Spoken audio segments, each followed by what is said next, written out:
So, good evening to everyone. I welcome you all for Satyashodhak collective lecture on future of Bahujan politics in South India.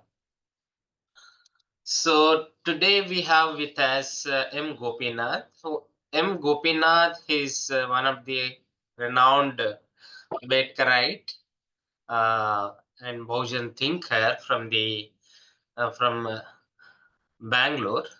So he is the one who is known among the Bahujan activists in Bahujan political discourse, whose writings is well circulated among the activists.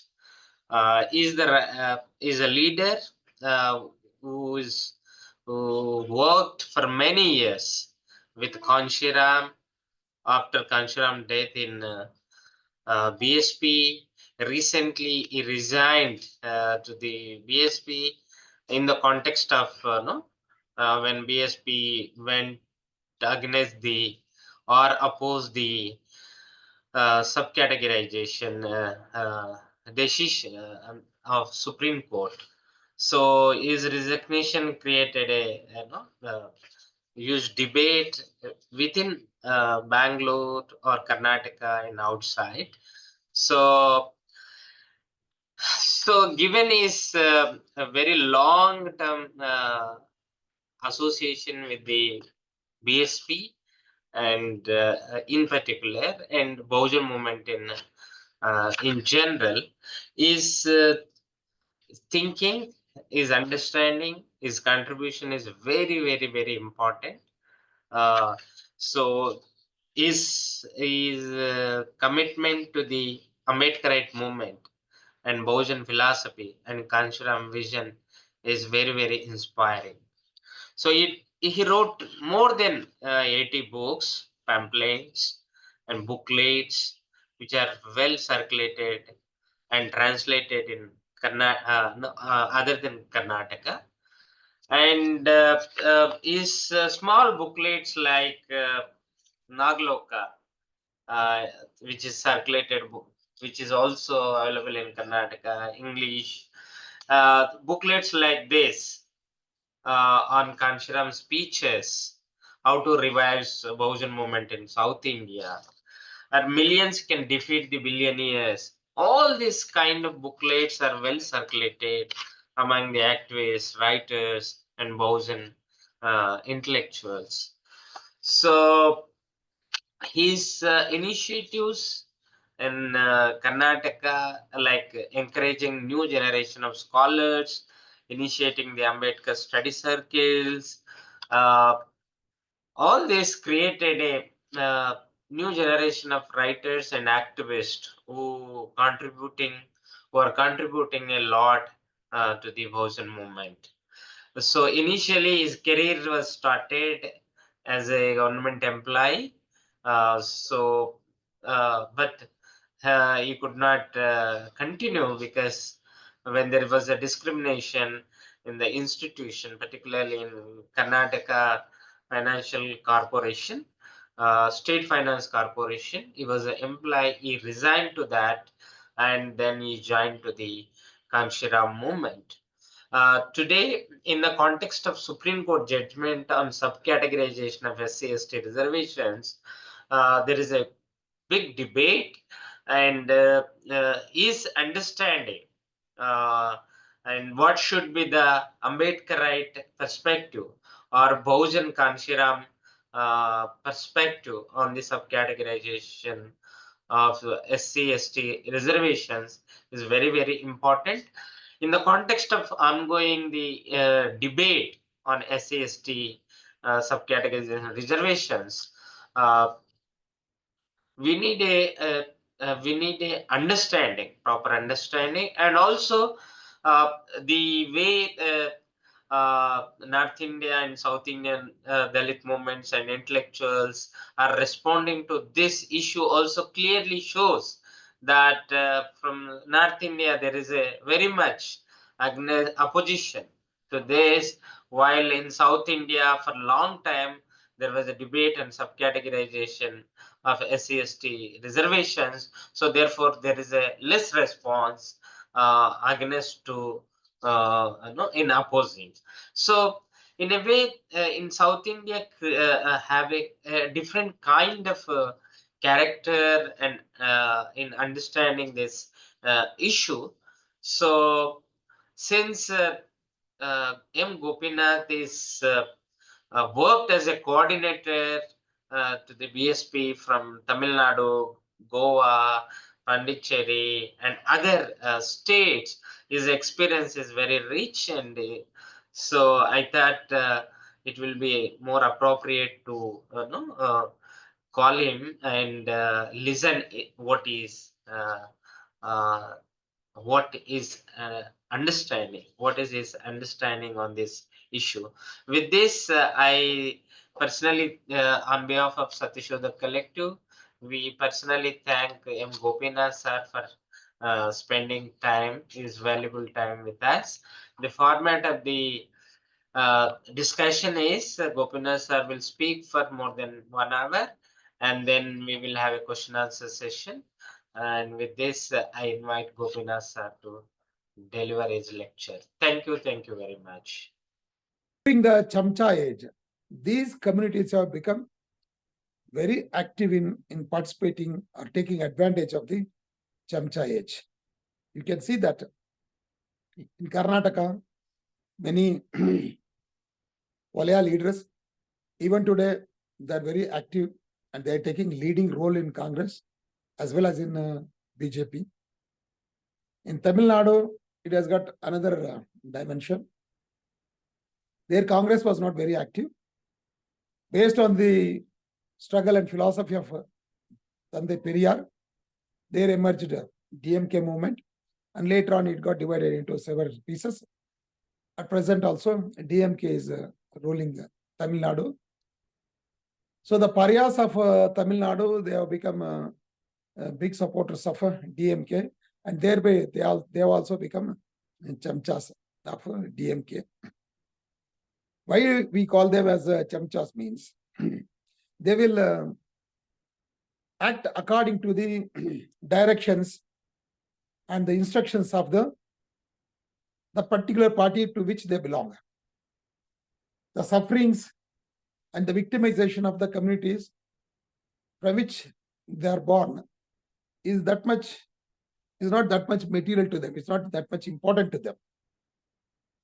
Ultimately, having power or having some position, the support of those parties becomes very much important for them. And in Andhra Pradesh, the Malas have become the great supporters of Congress. They were large in number. Following the Malas, even Madigas also joined initially Congress, but Malas were given more importance. Similarly, in Karnataka, Valayas were given more importance. But during the time of Devarajars, even Madigas also participated. And you know about Maharashtra very well. Even Mahars have become great supporters of Congress. And soon after the death of Baba Saheb Ambedkar, Parinibbana of Baba Saheb Ambedkar, many Mahar leaders joined Congress in a big way, and they were standing in front of the doors of Babu Jagjivan Ram. And in Punjab, even there also, Congress was the leading party. And in Uttar Pradesh also, Congress was the leading party. So Chammas joined Congress in a big way, in a big number. But in Bengal, the Chandals have become big supporters of the communist movement. And similarly, in Andhra Pradesh and other places, all these 6 states. In Kerala, it's not that much important because the very population of scheduled caste in Kerala is very less. It's around 12%.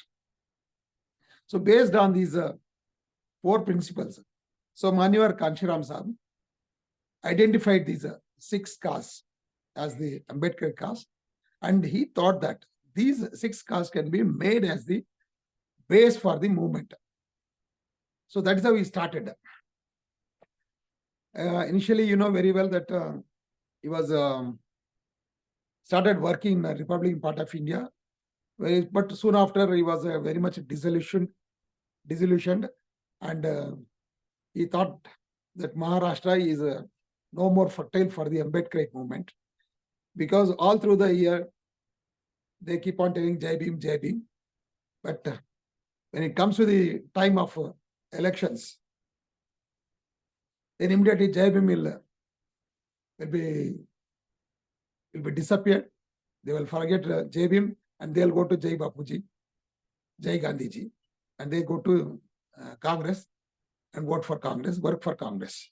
This is what was happening. So in 1971, Manyar Kanshiram left Maharashtra and he went to Uttar Pradesh. There he also started thinking, why the Maharashtrian, why these Maharashtrian Dalits, they left Ambedkar movement or they became dishonest to the Ambedkar movement. Then he understood that. He understood that. Somebody speaking is disturbing. So he understood that if a community does not have non-political roots, it can never bear the political fruits. So thereafter, you know very well, he worked nearly for 20 years to strengthen the non-political roots of this Bahujan Samaj, taking the educated employees from among these communities. And that is how he started. And afterwards, he also came to a conclusion, or he understood that power is the product of struggle, but the employees, they cannot be made to participate in struggles. So initially, he was advising them, BAMSF is a non-educational, non-political, non-religious movement. It was purely a non-political movement, and it should work as the roots. So to engage the community in struggles, then he started this DS4. After 2 years, then he conducted an experiment, political experiment with the DS4. And later on, DS4 was converted into Bahujan Samaj Party in 1984. On April 14th, 1984, he launched Bahujan Samaj Party. And later on, you know the history of it. This is how it went on. And you know very well about how the party progressed and how Uttar Pradesh became an experiment. And Uttar Pradesh, 4 times we had a government with the support of BJP. And ultimately in 2007, we formed our own government with full majority. And Manyar Kanshiram Sir, he died in the year 2006 on October 9. And 2007, we formed our government, that it went on up to 2012. And soon after 2012, the party started diminishing. It started diminishing.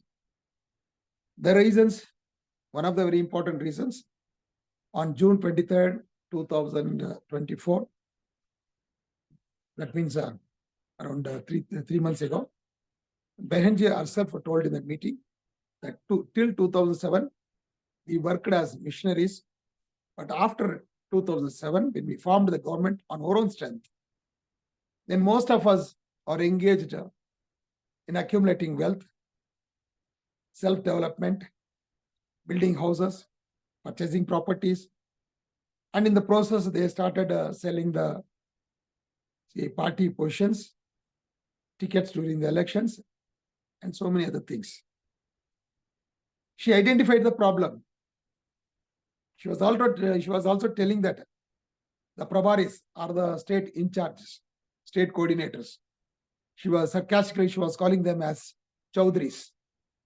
So they were going to the states as Chaudhri Saabs, or the governors of the previous sultans and Mughals, and they were behaving like the governors.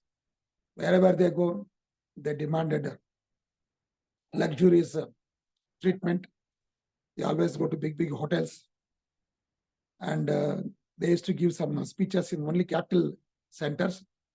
And afterwards, just leaving the place, coming back to their original, their headquarters. They could not do anything to develop the parties, develop party in any of these states, particularly in South India. Nobody was interested. After the demise of Mani or Kanshiram, we had many coordinators, starting from our Gandhi Azad Sahib, Aryan Arya, then came our Veer Singh Sahib, then our Ashok Siddharth, and so many others have come. In the initial days, two coordinators who came in the beginning, that is Gandhi Azad Sahib and Aryan Arya, they were very serious and they were guiding us. They were giving many insights and they were instructing us how the movement should be carried on. All those things, very constructive ideas. But later on, with our Veer Singh Sahib and our Ashok Siddharth Sahib, we could see the other side of the movement. Once our Gandhi Azad Sahib told me that missionary zeal is no more in the party. Everybody has become mercenaries. We could sense that truth only after the coming of Mr. Veer Singh, Advocate Veer Singh. See, they first of all, they did not have any idea about developing the party and preparing the cadres. What kind of camp should be conducted, how camp should be conducted, how the training should be given, what are the inputs, nothing of that sort. And similarly, whenever there were some programs from the center, they used to just carry on the message. But how to conduct the program, how to arrange the money, how to arrange the people, all these things, they were not knowing it. And very interestingly, none of them had taken part in any of the elections. They don't know anything about the practical electoral politics. Theory, they were managing to tell the theories. But other than that, there was nothing new to learn from them. This was what happened. And as you are seeing, from 2012, the party went on down. Mainly because there were no programs. And the party stopped taking some of the issues which were very much haunting the Bahujan Samaj. The very important thing is national education policy. There was no opinion from BSP leadership. And similarly, NRC, CAA, Citizen Amendment Act, even in that aspect, even in that issue also, party remained silent. And later on, the farmers' struggle, even there also, even after 1 year struggle, there was no participation from the party, no instruction to the party workers. There are so many things. And today, the party is about to lose its national status, about to lose its symbol also, national symbol. It's a very sad thing, very, very sorrowful thing. It is very painful also, unable to bear it. A movement which was built by Mani or Kanshiram, now it is coming to just one seat. From 210, it has come to only one seat, one MLA. And right now we have one Rajya Sabha member. And even that also maybe lost in another 6-7 months. So this is the present condition. So the party leadership has failed to understand the ongoing situation, the challenges before us, and how the political changes are taking place. So all these things they are unable to understand, they are unable to address the issues, they are unable to devise suitable programs to keep the cadres always engaged. always occupied.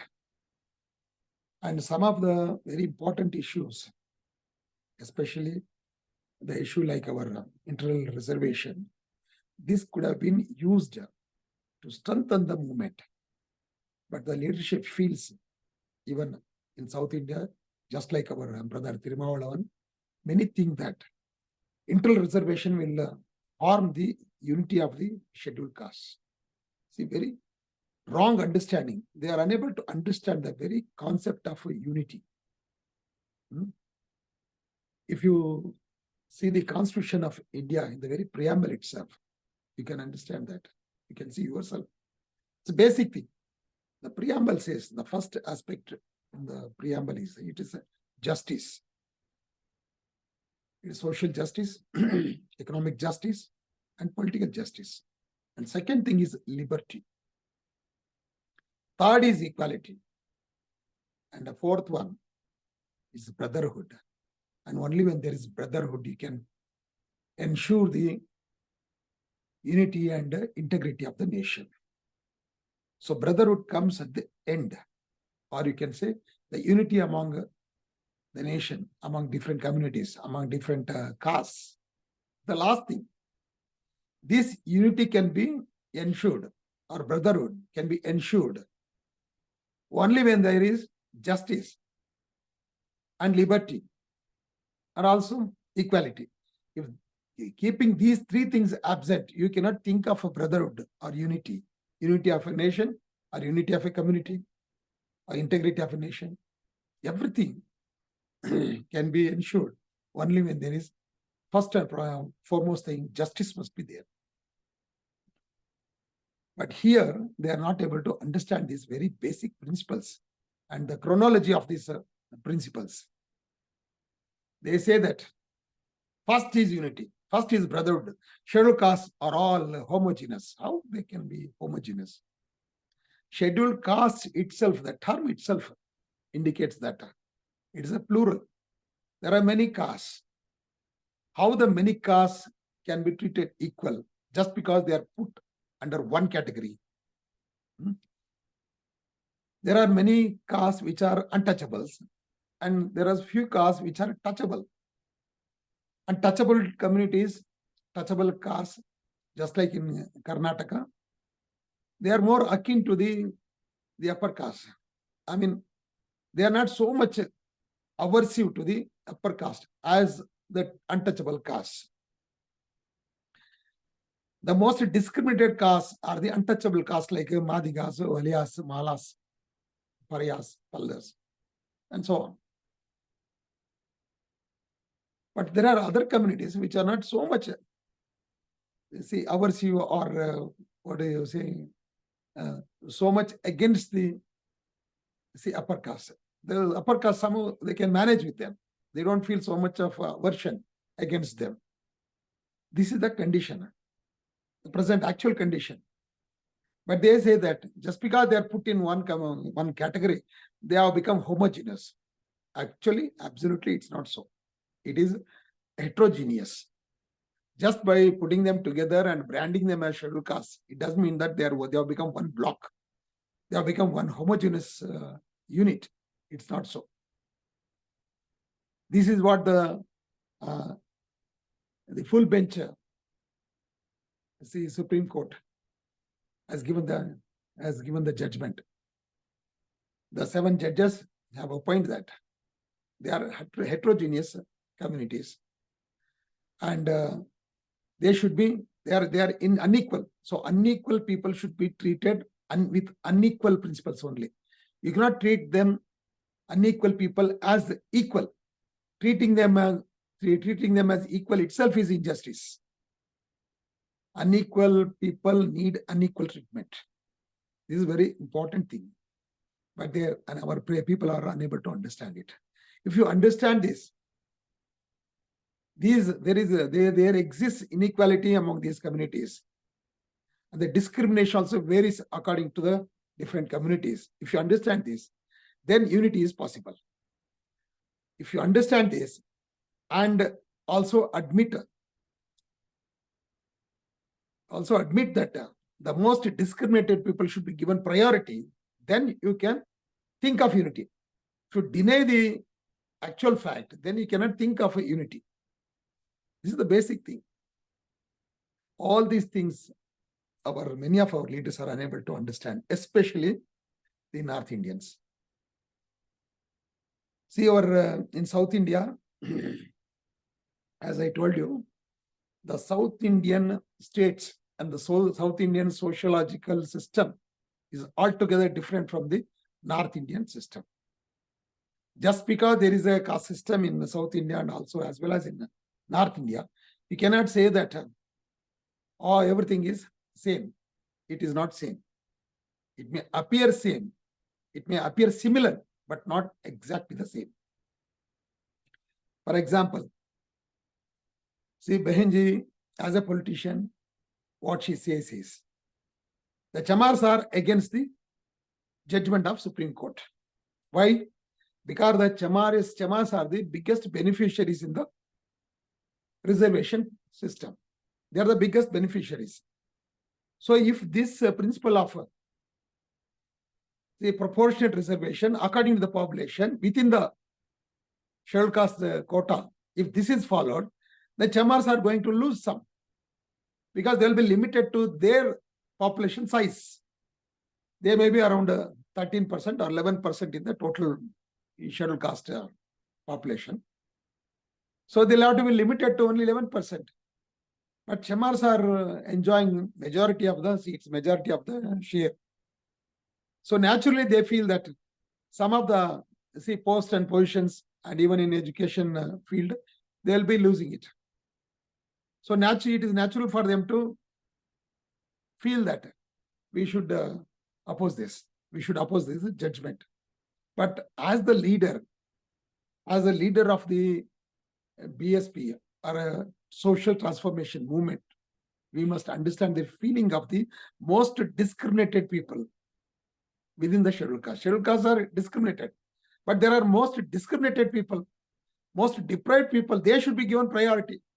And this is what Baba Sahib Ambedkar says in his manifesto of Republican Party of India before it was releasing.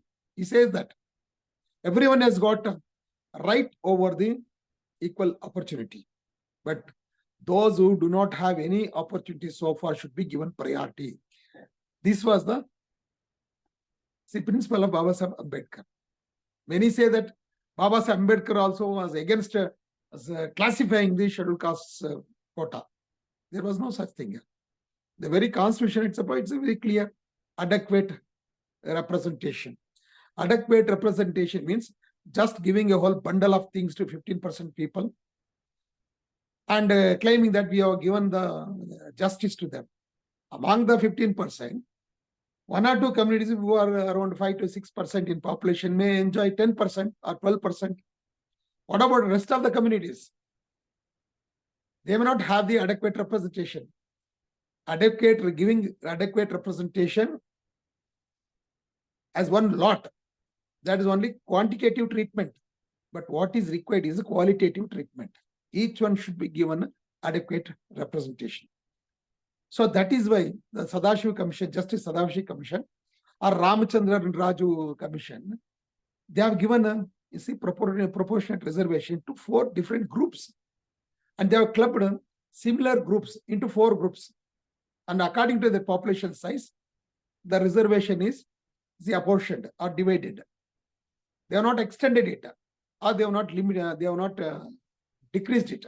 They have just readjusted the reservation to different categories, 4 categories, and they have given it. And what was the problem in it? In South India, it's okay. For the last 35 years, the Madigas of Andhra Pradesh, Telangana, previously it was Telangana and Andhra Pradesh, they were one state, you know very well. Today, there are 2 states existing. One is Telangana, another is Andhra Pradesh. In Karnataka, we don't have any such divisions till now. So Karnataka is a block. Andhra, Telangana, and even in Tamil Nadu. In Tamil Nadu, the Madigas may be around 2%. But 2% people got their separate reservation in 2006. They got about 3% from the Karnataka government. Even before they demand a separate reservation, even without struggling for it, they got it. So they're happy with that. So one fellow, after the judgment of Supreme Court on August 1st, and after hearing the opposition of Behenji, one person in Erode district of Tamil Nadu told me, see, in my police station, till 2006, I was the only Arundhatiya equivalent to Madigas of Andhra Pradesh and Tamil Nadu. I was the only one person from my community serving in that station. But after 2006, we have 6 persons from our community. And this is a place where the Madigas are more in number. So is it beneficial or not beneficial? You can understand this. Why Behenji is not able to understand these small things? The simple thing is, Behenji, as a politician, what she has decided is right. Because every politician thinks about the vote. So in Uttar Pradesh, Chamars are the base voters of Bahujan Samaj Party. And they are also voting BSP in a big number. In the recent election also, BSP got 9% votes. And Behenji herself claimed that except her own community, nobody has voted for BSP. This she has agreed in the meeting itself. So as a politician, what she said or what she opposed is right. But compared to South India, you cannot say that what she did was right. So that's the reason we wanted to educate, or we want to discuss with Behenji. We want to tell her that the South Indian condition is different. Better you oppose this judgment, limiting it to Uttar Pradesh. You are calling Bharat Bandh without consulting or considering the South Indian people. In our case, it is different. You could have given a very selective opposition. It could have been possible. See, the same situation was existing when our Dada Saheb Kanshan was alive. See, even before joining this movement, Bahujan Samaj Party movement, I was very much engaged in this categorization movement. I was working in Dalit Voice. I was not the editor actually. Mr. V.T. Rajshekhar, now he's around 92 years old. He was the editor. I was the executive editor. We were running both Kannada and English Dalit Voice. So at that time, he started one beautiful debate on caste identity.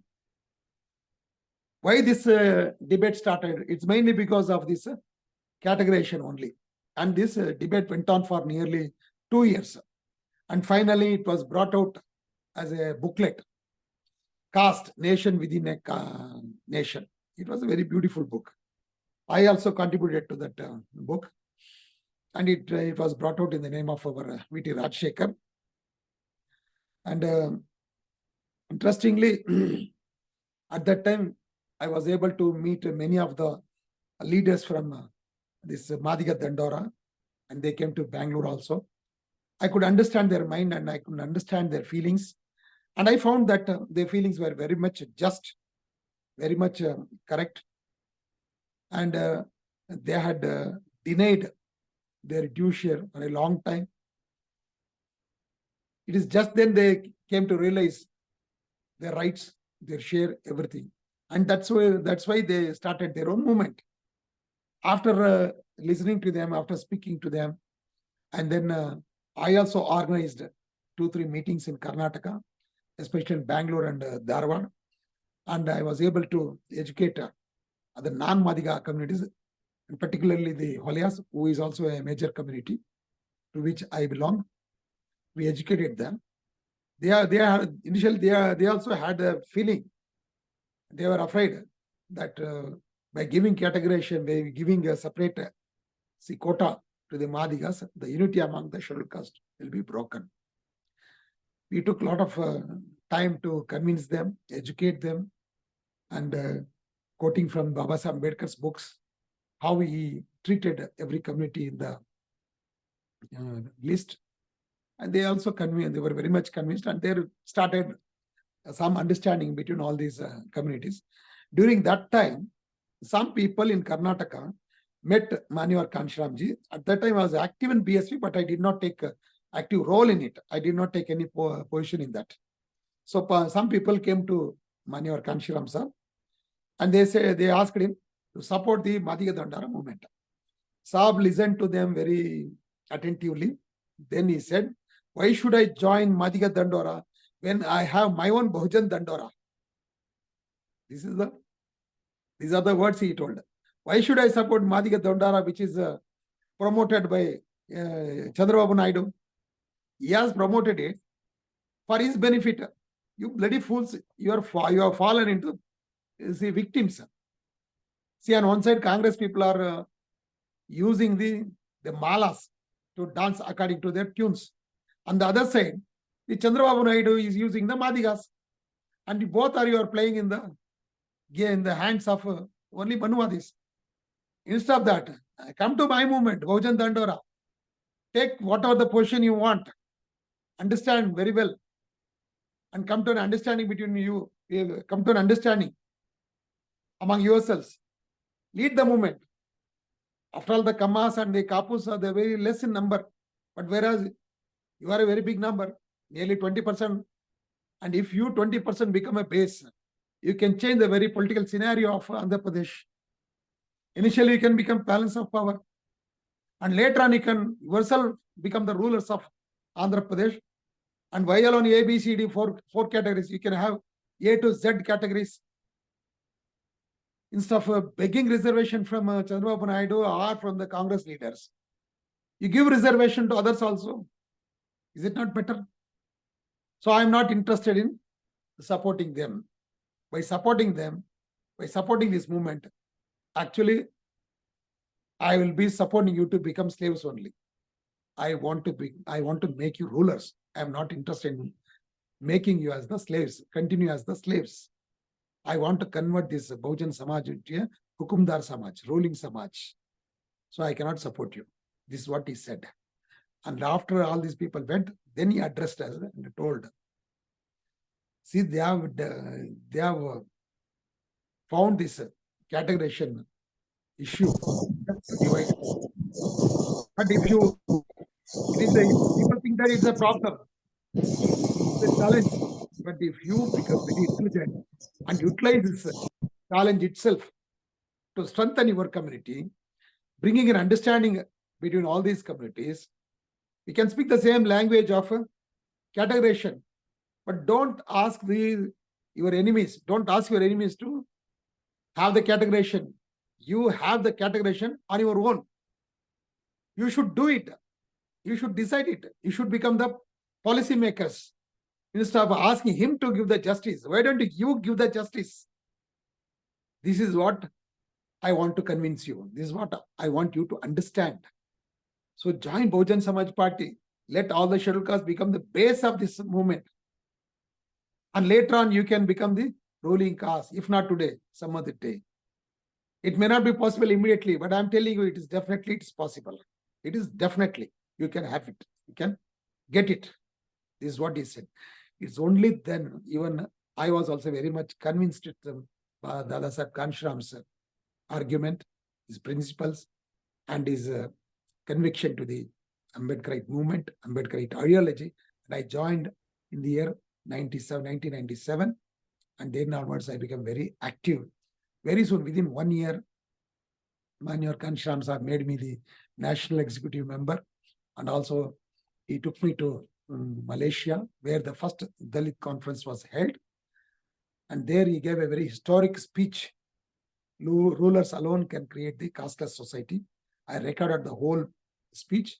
And within 10 days, I brought out that booklet, small booklet. And that book got translated into more than 20 languages, including Japanese language. And then onwards, my journey started with Manivar Kanshiram. It went on for nearly 10 years, 8 years, till his death. And what I found him was, he was just not a politician. He was a visionary. He was a missionary. What is the difference between a missionary and a politician? Politician thinks about the next election, whereas a missionary or a visionary thinks about the next generation. Well, Manohar Kanshram was speaking in Malaysia in his very inaugural speech. He spoke for about 1 hour, 1 hour, 20 minutes. Many people could not understand it, but there were many intellectuals who appreciated his speech. And later on, the second speaker was Mr. Ramvilas Paswan. He gave a very rousing speech.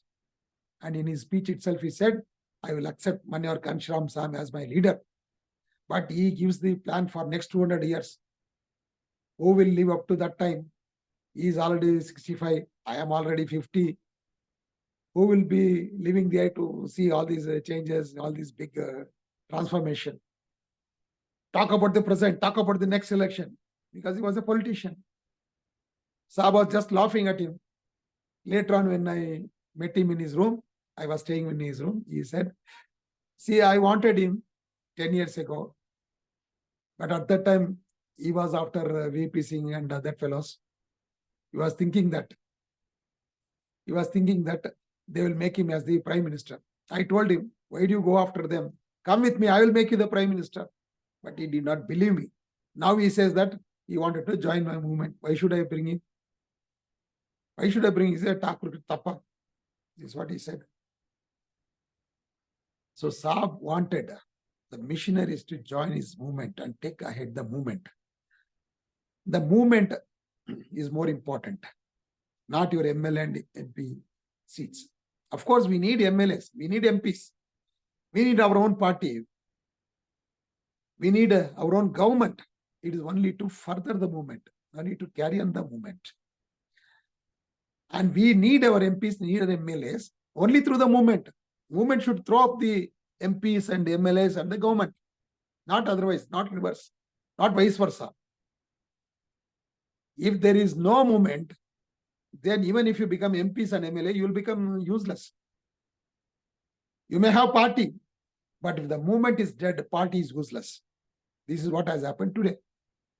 South Indians, we are very much interested in running the movement, but the North Indians are more interested in retaining the party, not the movement. They speak, that's all. But they don't know the difference between movement and the party. The party's intention is to gain the power, but the movement's interest or the movement's aim is to bring the social change. Power itself is not the end for the movement. Power is only, it's an instrument. So in the missionary movement, we give more importance to the means, not so much to the end. The means are correct. The end must also be correct. It is the principle of a process and the principle, means and the end. But the politician thinks that end will justify the means. Somehow or the other, you get the power. Somehow or the other. Whether you are following your own principle or following the Manuvadi principle, immaterial. That's immaterial. Just get the power. But what will you do after getting the power? Because you come to the power by using some wrong means, then after coming to the power, then you have to justify wrong means only. You have to support the wrong persons, whoever gave you the money, whoever supported you to gain the power. This is what will happen.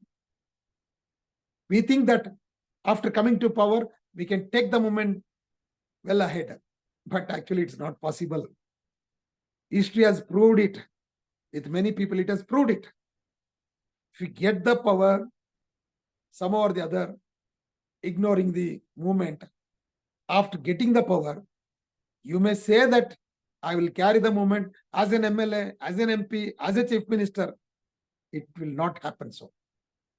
To retain your MLA post, MP post, CM post, you will kill the movement. Because then power becomes more important. You struggled. You worked very hard to get these positions. So after getting the positions, you will not be ready to leave these positions at the cost of the movement. So you'll be ready to leave the movement, ready to sacrifice the movement just to retain this post and power. This is what will happen. This is what has happened also. And Manyar Kanshramji told these things several times. Several times. And that's what we are seeing today. This is what is happening today. In South India, we have to carry the movement of Dada Saheb Kanshiram. It is true. In South India, the Malas led the Ambedkarite movement in the beginning. In Karnataka, the Valyas of North Karnataka, northern districts, the Valyas of the southern Karnataka, they took part in Ambedkarite movement initially. And simply the Paryas, they were the ardent followers of Baba Saheb Ambedkar during his time. And the Mahars in Maharashtra, they were very committed followers of Baba Saheb Ambedkar. During his time, it's fine. But what is the present position? So Manyar Kanshram, once he said, that was the history. All these 6 communities supported Baba Saheb Ambedkar. But just 6 communities cannot make a big change.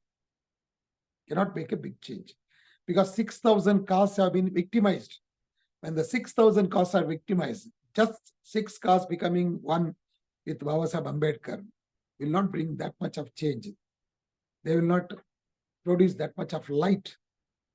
So what I did, as Kanshram said, what I did, I started uniting all the victimized castes. All the victimized castes. Today, I am able to bring together 600 castes. As the result, we are able to rule Uttar Pradesh, which is the most populous state of India. If I am able to bring together 1,000 castes, then we can rule the whole India. So that is my target. So achieving power is only incidental, but bringing together caste, that is the purpose. If you are able to bring together all the 6,000 castes, even if you are able to bring together 1,000 castes, then power will come to you on its own.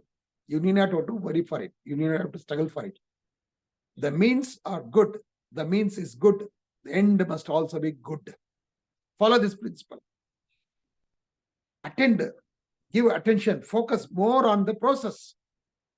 Then the principle which you want to attain, it will come to you. It will definitely come to you because the process is correct. The means is correct. So the end must also be correct. This is what Manyar Kanshram said. So at that time he said, during the time of Baba Saheb Ambedkar, there were only Malas, Paryas, Valyas, and Mahars, Chamars, and the Namashudras or the Chandals. But today I'm able to bring together 600 castes, including Valyas and the Madigas, Malas and the Madigas in Andhra Pradesh, and other smaller communities like the Gauds in Andhra Pradesh, and then fishermen, pot makers. Similarly, in Karnataka also, I'm able to bring together the other castes other than the Valyas and the Madigas. I'm able to bring together even the Christians, Muslims. Same is the condition in Tamil Nadu. So I'm able to bring them together. At least now they have some confidence in them. They are able to understand it. But I have to work a lot in South India. Though Manyar Kanshram has taken our ancestors, all the ancestors from South, starting from Mahatma Phule, Shahu Maharaj, Baba Saheb Ambedkar, Sri Narayana Guru, Tande Periyar, Nalvadi Krishnaraj Odiyar, Mahatma Yengali, all these people are from South only. Taking the ideology from the South, he was able to succeed. I mean, he was able to form the government in the North. When you could form the government in the North, taking the ideology or the ideas of all our ancestors from the South, then what is the difficulty in South India for us to follow our own ancestors? Or very much lived, showed us the way. They could create one Kanshram. And why not we create many Kanshirams in South India? What is preventing us? what is challenging us? The main thing is we are yet to understand the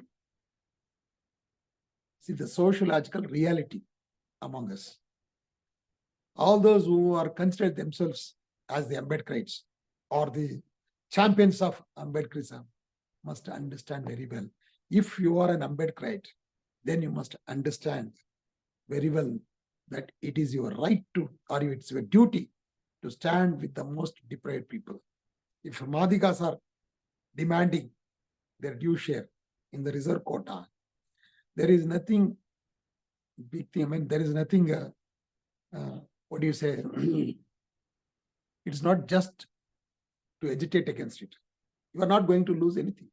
They are asking only their own share, which is actually due for them. They are not asking anything more. They are not asking the backlog. They are not asking anything from the other share. They are just saying that our population is this much, and we want this much of our share. That's all. You have your own share. We will have our own share. Similarly, everyone will have their share. It is nothing but a proportional reservation. And if you are able to come to an understanding and bring an unity among the scheduled castes, this struggle will extend to the even private sector. And this struggle will also, it will extend to the backward classes. If the backward classes also understand the purpose of reservation, then the struggle will become a large one, Bahujan struggle. How it will start? It will start from understanding between the scheduled castes. It will start with that. First, let us understand this. Who should understand this first? Who should initiate this first? If you are the Ambedkarite, then you should do it first. Whoever it may be, whether it's Valyas, Malas, Paryas, or Mars. If you are a true Ambedkarite, then you must understand this. As an Ambedkarite, you must understand. You must understand. It is a generosity that is more important. And prosperity will come only out of a generosity. This we must understand. This principle we must understand. When Manyar Kanshram was alive, see this classification debate started in Punjab. The Valmiki started demanding their own share in the reserve quota against the Chamars. Chamars were agitating against the demand of the Valmikis and other smaller castes. Manyar Kanshram, he was a Chamar. He was a Ramdasiya. As per the recommendations, he was in the Block B. Block B was given second preference. Block A was given the first preference.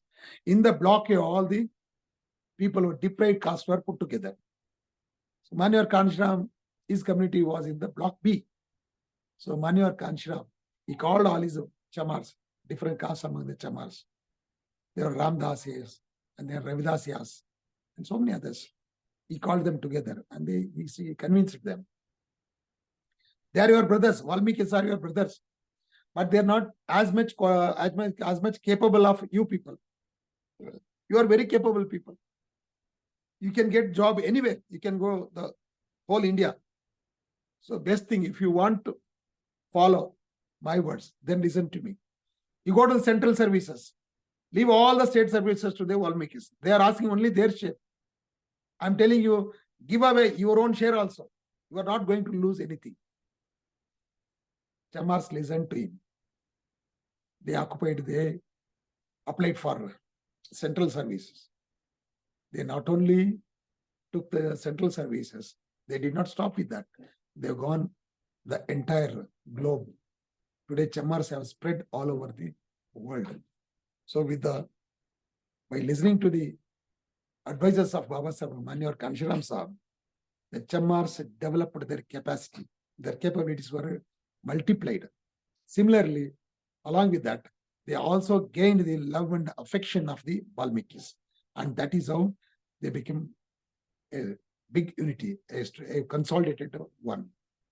And in the Bahujan Samaj Party, when it entered into Punjab, it was first time the Punjab people got the 13 MLA seats even before Uttar Pradesh. It is because of this principle.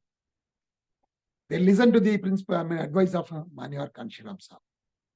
In Uttar Pradesh also, he told me once, in the second term, when there was an agreement between BJP and BSP to have the power for 6 months. First 6 months, BSP ruled, another 6 months, the BJP ruled. That was the agreement. So when they were asked to rule for 6 months, BSP got the first term. At that time, Manyar Kanshram, he somehow managed to get one Valmiki. Valmiki were so small in number, they were not able to win the elections even in reserve seats because they were very small. So he made one Valmiki as the minister without even electing him as the MLA. So election must be conducted election must be contested in 6 months. By 6 months, the government was over. So for 6 months, he remained as a minister. And with that gesture, he got the great love, affection, respect of the Valmikis. And they became the permanent supporters of Bahujan Samaj Party during his lifetime. This is how he was able to bring them together. And that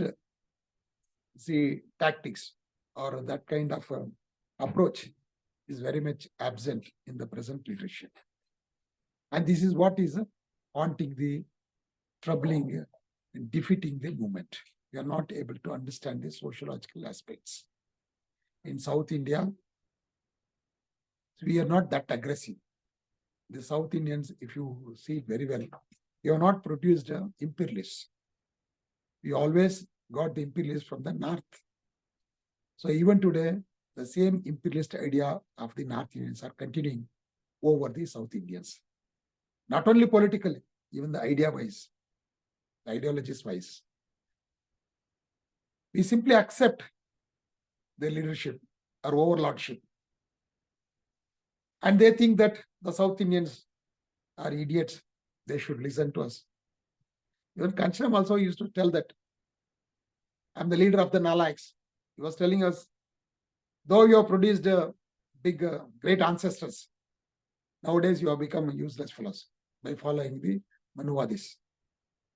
He was scolding us with the intention to correct us. He was telling that you are Nalayaks. I'm the leader of the Nalayaks. And my job is to convert the Nalayaks into Layaks. So his intention, his approach was to tell the slave as the slave, so the slave can rebel. That was his idea. He was just speaking as Babasaheb Ambedkar. But the present leadership or the other North Indians of either Bahujan Samaj Party or some other party, they have some kind of hatred or what do you say, that total disregard for the South India. So there is no point in criticizing them. It is their historical nature. We cannot correct them. The best thing is we have to understand ourselves. We have to understand our failures, where exactly we are failing, why we are not able to produce leaders. We may have great thinkers among us. We may have great writers among us. We may have very big speakers, orators. All these qualities may not be so much visible in North India, but we are yet to produce a ruler, or we are yet to produce a government based on the principle of Babasaheb Ambedkar or on the principles of Mahatma Phule. We have governments in Tamil Nadu, as they say that they are following the Periyar principle, but Tamil Nadu is no way backward in committing the atrocities. Even today, Tamil Nadu is leading in committing atrocities, casteism, the intercaste clashes. All these things are very much high in Tamil Nadu also. Now it is almost equal to any North Indian state. With that aspect, we can understand whether we have a government based on the Periyar principle. Just because they are atheists, it doesn't mean that they are Periyarists. Only outside they are atheists. Out of the house, they say that when they come to the street, they say no God. But when you go to their houses, they are more Brahminical than Brahmins. All their wives, all their daughters, their sons also, they run around the temples. And today Tamil Nadu has got the big number of temples. Even there also they are a failure. They are hypocrites. In Tamil Nadu, we are seeing caste system is more stronger than anywhere else. Somebody was telling me yesterday, this Brahminism is not so much evident among the Brahmins, but it is very much evident backward classes, even among the scheduled castes, who are more dominant in the reserve category. What is Brahminism? Just saying no God is not anti-Brahminism. Just hating the Brahmins is not the sign of anti-Brahminism. That is only very, raw thing. Very crude method of saying that I am an anti-Brahmin. You are anti-Brahmin, but not anti-Brahminical. Anti-Brahminism is different from anti-Brahmin. Then you must understand what's Brahminism. Brahminism means negation of justice, equality, liberty, and fraternity. This is the meaning of Brahminism. So if you accept, or if you honor, if you respect these four principles, if you respect justice, liberty, equality, and fraternity, then we can say that you are following Ambedkarism, or you are following Buddhism.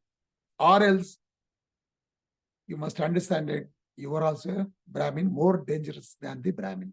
So Periyar used to call them as 150% Brahmins, neo-Brahmins. So that attitude is prevalent even among the Pariyas, even among the Pallars, and even among the Chakliyas, who treat other castes which are lower than them as the untouchables. Same is the case in Valyas of Karnataka. They also have the same mentality, not all, most of them. There are very few true Ambedkarites who follow the principles of Babasaheb Ambedkar, like me. And similarly, there are very few Madigas who have understood Ambedkarism. And it is true also in Andhra Pradesh, Kerala, and even in Maharashtra. If we follow Ambedkarism toto, all those Ambedkarites, if they become very generous to share with their own brothers, other communities, I tell you, unity is possible. And this is the biggest challenge today. Biggest challenge, how to bring brotherhood among the scheduled castes. The very important thing is start understanding the idea of a subclassification. First, understand this. I can ask my brother and tell my brother, my dear brother, unity is very important. So let us be together. But my brother thinks we both are children of our father. But you got 80% of the share in the property and I got only 20%. And that share is also getting reduced. Then how can I believe you as my brother? And how can I come with you? Even in case if you get something more in the near future, in future, I may not get my share. I'll be again denied justice. Then I don't want to be with you. I want my share. This is where the division comes.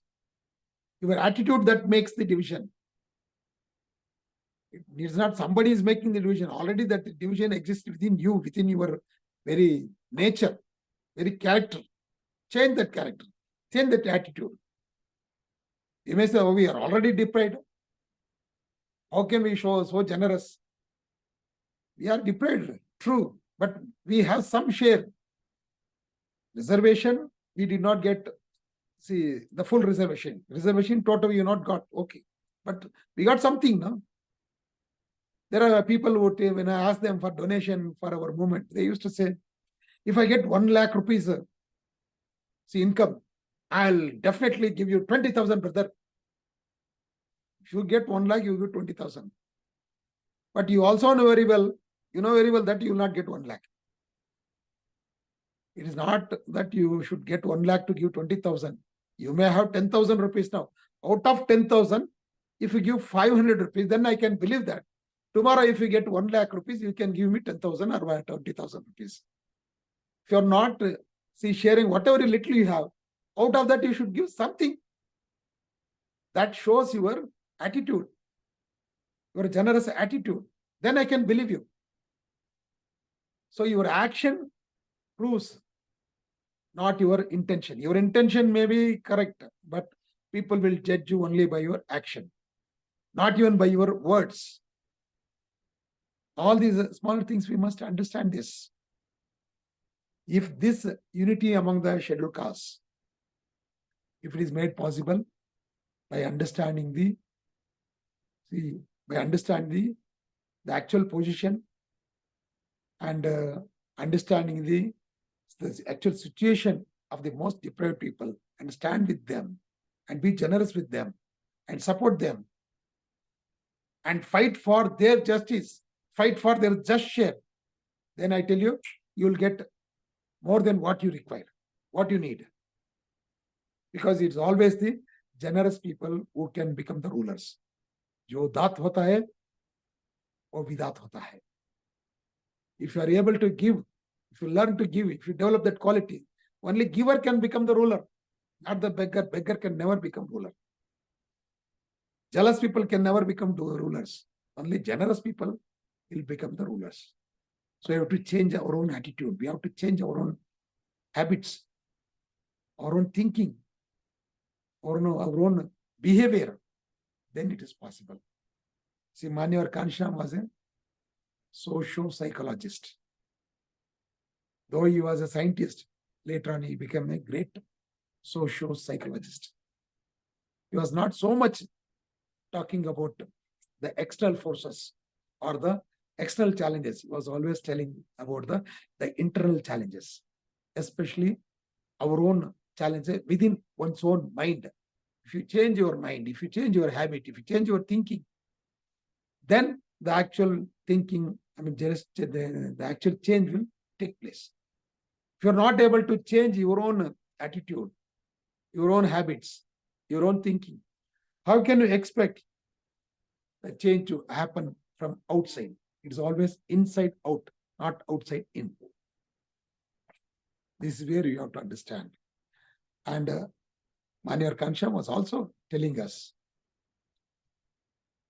if you have the history of fighting against the caste system, and if you are aware of it, if you have that historical awareness, then that itself will change your psychology. Unfortunately, we do not have such historical records to prove that these communities are fighting against the caste. Somehow we can, we just make some understanding. We come to an analysis that the Malas fought against the caste system, the Holias fought against the caste system, Mars fought against the caste system. We may not have exact evidences, but we just draw some conclusions. But you mean to say that the Mangs, Madigas were not the fighters against caste system? We don't have evidence, but you can understand one thing. Most of the Madigas, most of the Mangs, they are engaged in the most filthiest work. Why are they given? It is forced upon them. It is not. They have not voluntarily opted for it. It is not their choice. It is a forceful. What do you say that? It was forced upon them, and were just pushed over them. It is not their choice. Why such a filthy work was forced on the Madigas? If you understand the human behavior, then you can realize that these people must have been rulers once, or these people, the Madigas, must have been dominant persons sometime in the history, sometime back in the history.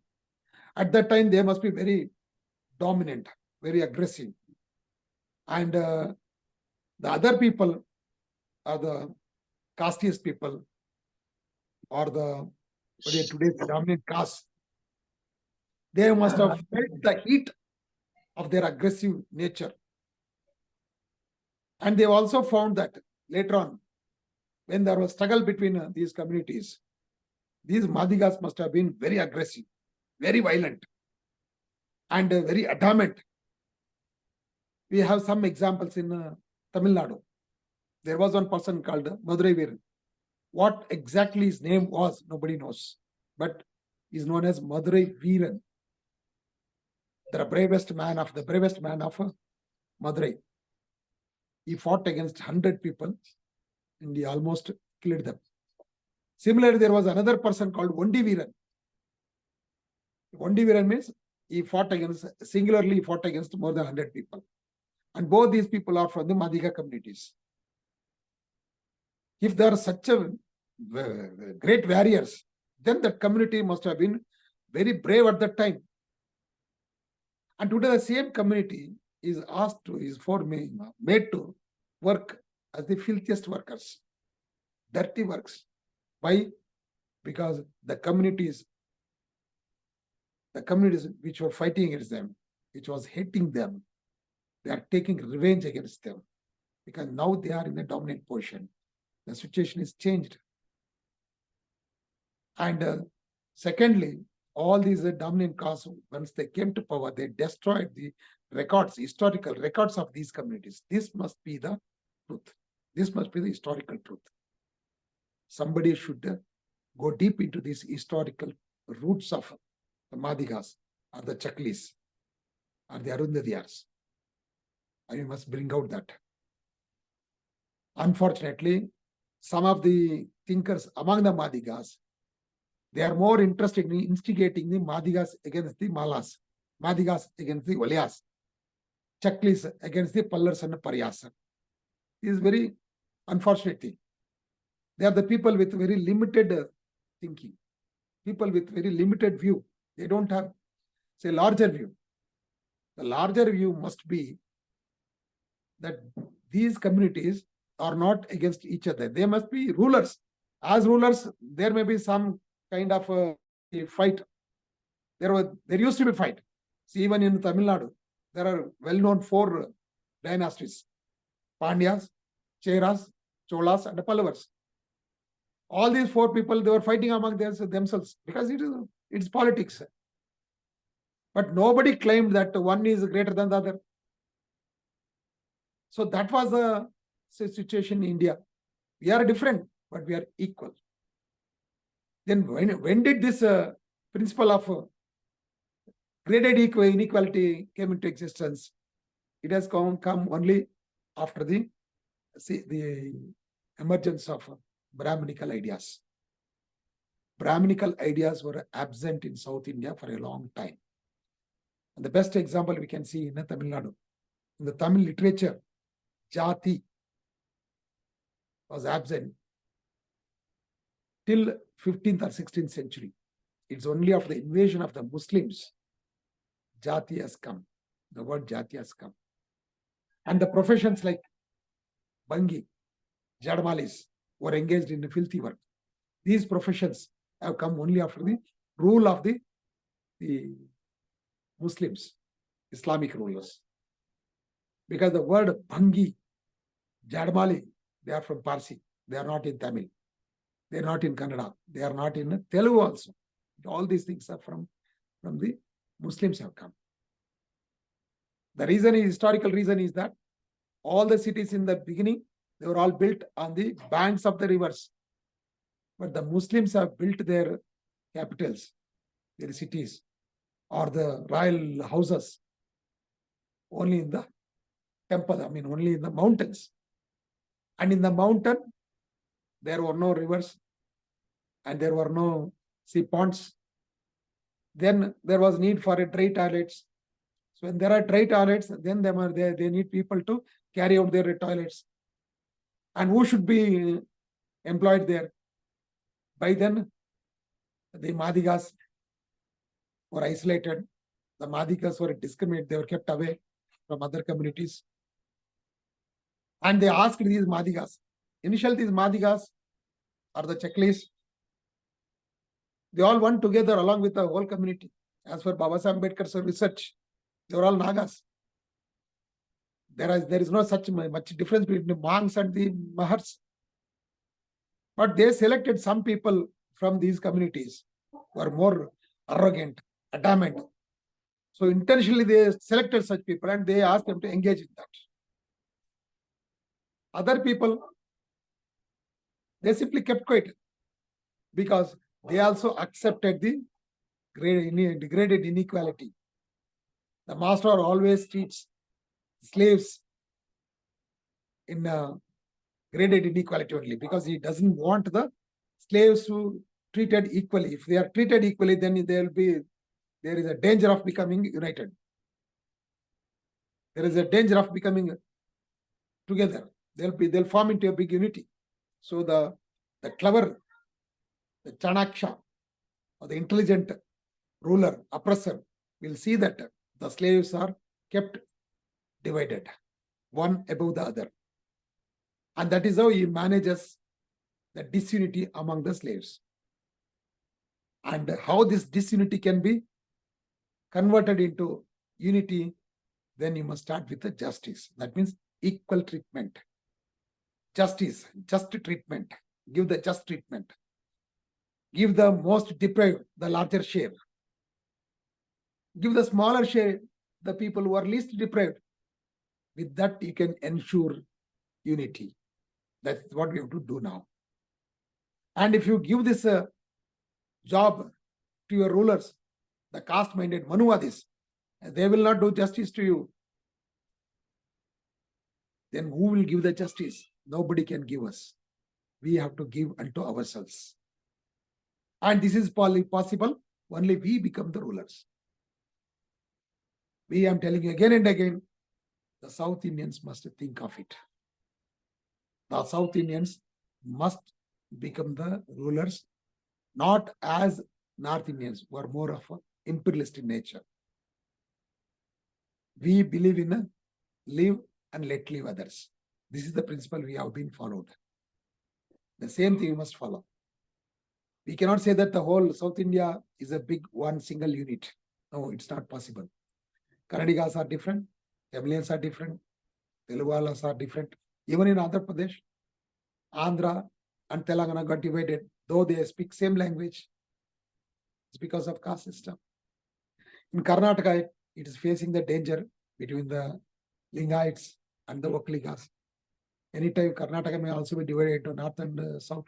It may happen because the Vokkaligas are not ready to accept the domination of the Lingaites, and the Lingaites also not ready to accept the leadership of the Vokkaligas. And the same thing is following among the Valyas and Madigas. If they got divided, they got something to gain. But if we got divided, we have many things to lose. Must understand that. Whether you are in north or in south, within Karnataka, whether you are in Andhra or Telangana, whether in southern Tamil Nadu or northern Tamil Nadu, you are all slaves. So long you do not have your share, so long you do not have the power to have your own share, then remain as a slave. So our Indian Constitution says that India is the union of states. And Babasaheb Ambedkar, while he was presenting the Constitution, he said, so long the caste system exists in India, India can never become a nation. It is false to call India as a nation because the caste system exists. Caste system is against brotherhood. Caste system is against justice. It is against equality. It's against liberty. It's against brotherhood. When all these things, four things are absent, how can there be a nation? Nation is not at all possible. That's why Constitution did not call it as a nation. The Hindus may say that it's a Hindu Rashtra, but Rashtra is non-existent. It can become a nation for a period of time if there exists a perfect brotherhood. And brotherhood can come only through justice, liberty, and equality comes first. They come first. Only if these three things are given priority, brother will come on its own. Unity will be formed on its own. Same thing will apply to the whole of India. No state is empowered to rule over the other state. No community is empowered to rule over the other community. We should all be equal. We should all get our just share in everything. Then only it is possible. But how can it start? Who should start? As I told you in the very beginning, it should start from among the scheduled caste. And even among the scheduled caste, the so-called Ambedkarites, whether it's a Malar Madiga, Valayar Madiga, Pariyar Palla, Chakli or Pulaya, whoever it may be, or Mahar or a Mang, whoever it may be. If you are an Ambedkarite, then you stand with the most deprived. When you stand with the most deprived, your own community people may go against you. Don't worry, don't care for it. If not today, some other day they will realize. See, all the great prophets in the past, they stood with the most deprived. They stood with the most deprived. Jesus, he was a Jew. He was a Jew.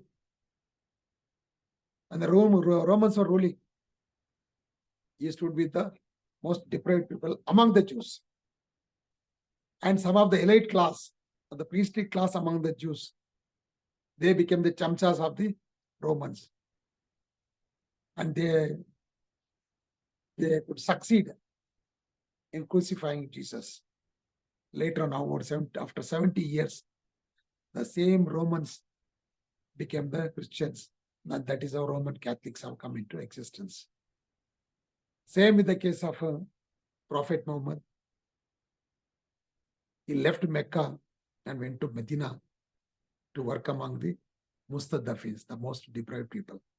And by educating them, enlightening them, empowering them, making them more capable, again he came to Mecca and we transformed the whole Mecca. And there started a big movement. Later on, the entire Arab nations, they become Islamic. This is the history. Same is the case with the Sikhs. Guru Gobind Singh was not Guru Gobind Singh, he was Guru Gobind. The staunchest followers were found among the most deprived, discriminated people, the 5 Sikhs. With the 5 Sikhs, he started his movement.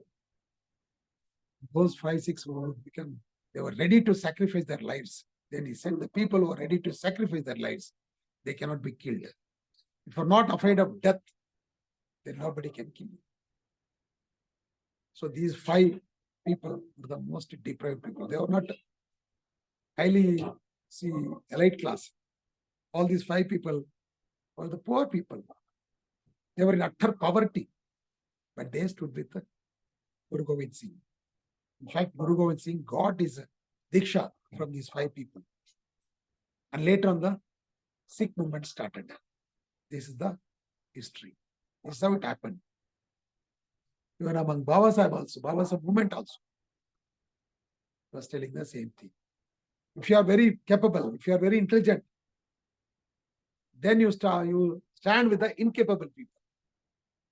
If you are a very powerful man among the scheduled caste, among the victimized caste, then your purpose is to serve the most victimized caste. The strong should become stronger by fighting for the rights of the weakest. This is the principle. This is the natural principle. The people who fight for the weakest will become the strongest. There is one famous event in the life of Jackie Chan. When he was a small boy studying in a school, there was one boy who was bigger. He was a little elder fellow. And he was always bullying Jackie Chan. And Jackie Chan was always afraid of him. Once, a very, very little boy was smaller than Jackie Chan. He was beaten by that bullying man, that elder boy. And that fellow, he kept on beating this little boy. Jackie Chan, he could not resist his anger.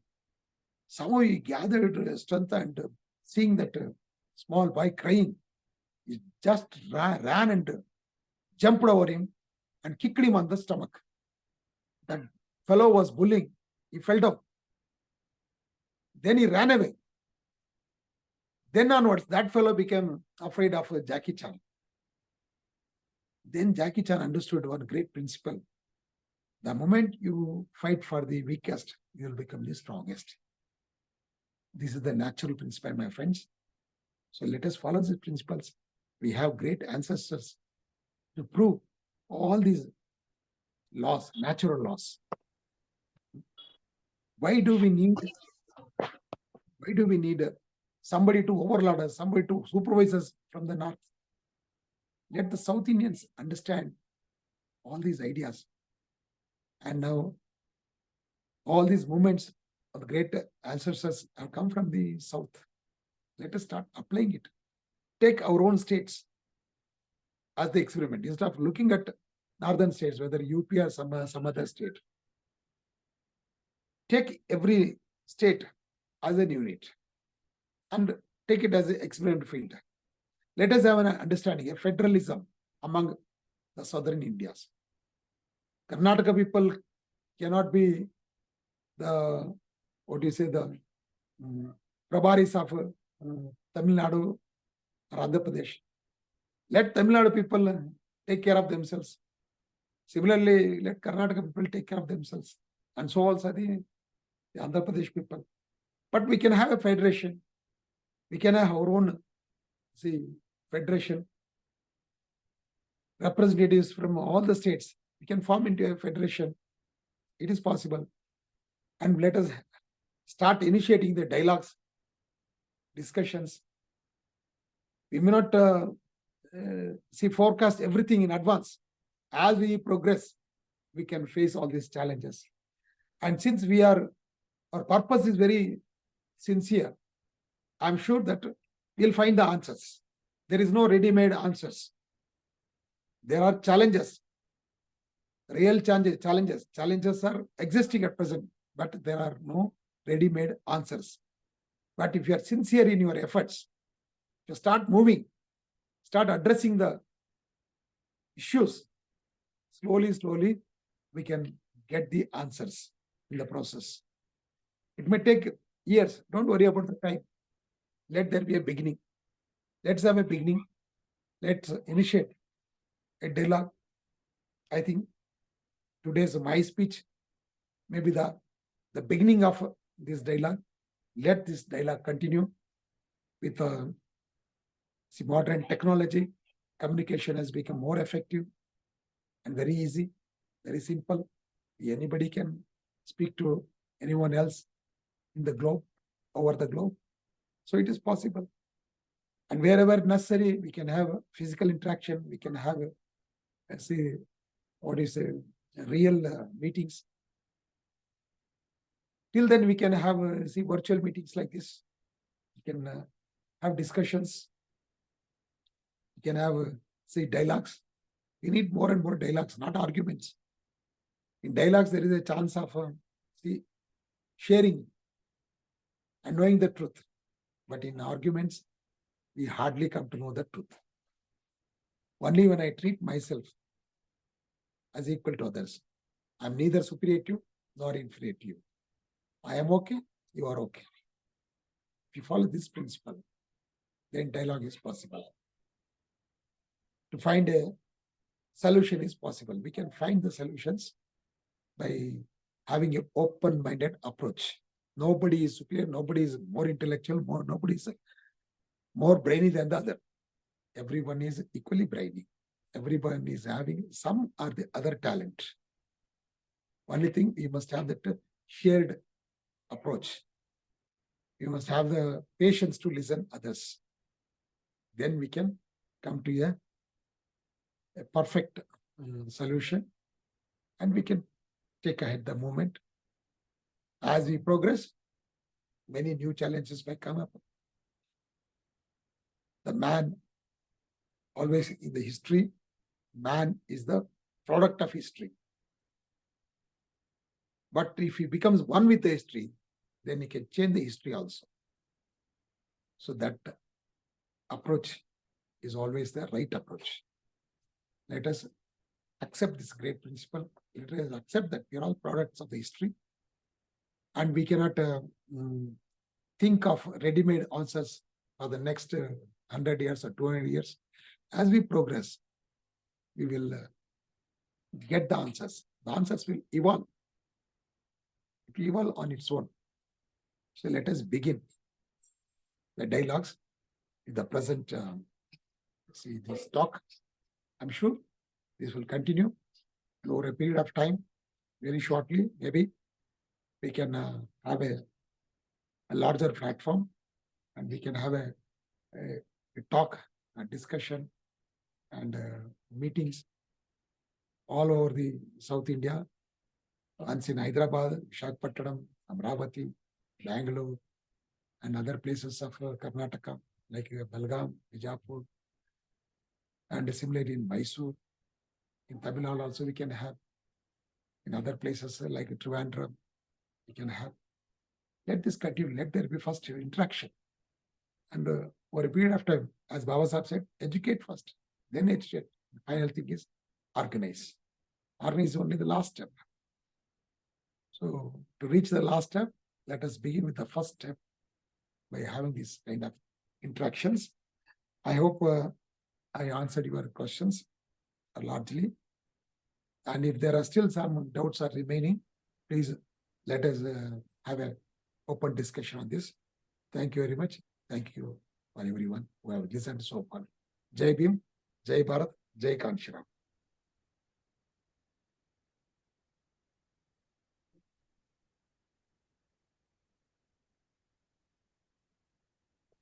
Jai Bhim, sir. Jai Bhim. Thank you, sir. Jai Bhim to all brothers and sisters who are attending this online session. Sir Gopinath, sir, it was truly a very nice message that you put forth, sir. But I have a few questions, sir. Please tell me. I recently read an article in the Hindu newspaper. Yeah. It said that instead of subcategorization of larger group, those communities which are within a larger group should be identified, and they have to be provided with educational facilities and also a means of economic progress, rather than subcategorization and dividing a larger group into splinter groups. And this actually was supposed to be one of the opinions of Dr. B.R. Ambedkar, sir. Who said that? Who has written that article? I'm not sure, sir, but I'll let you know definitely. I'll take a picture of it. This was about 1 month back. I read it in the newspapers. See, if you are aware of the history of Baba Sahib Ambedkar, especially his use during the time of Pune Pact. See, at that time when Baba Sahib Ambedkar demanded separate electorates, Gandhiji was not ready to grant reservation, grant this separate electorates. So he asked Pandit Jawaharlal Nehru and Jawaharlal Nehru, and then our Sardar Vallabhbhai Patel and Rajaji to meet Baba Sahib Ambedkar and have a negotiation with them. So at that time, Nehruji tells that, you see, your people are not so much capable of ruling the country or entering the powerhouses. First thing is they should become aware of themselves. They should become aware of their rights. They should have the knowledge first. Only after knowledge or awareness, they can retain the power, whatever they get. So you start some night schools. And similarly, you will also provide you funds to make them economically stronger. And let them become economically strong. And later on, you think of giving them political power. We also support you. Baba Sahib Ambedkar says So long the power remains in your hand, where is the question of getting the true education or the true emancipation, economic emancipation? Is it possible? So instead of expecting you to do all these things, let me have power on my own, in my own hands. Then I will do justice to my peer, because I know better than you about my people's condition, what they require, how they require it, how they can make use of it. I know it better than that.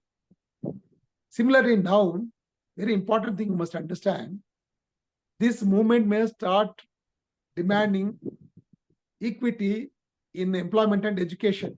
That's only the beginning. If you are able to handle it properly, then it will become a political movement. It will extend to political movement. Once it extended to political movement, nobody can stop us. That is why all these people are making us to quarrel in the beginning itself, at the primary level itself. If you are able to understand this properly, this movement will become a political movement.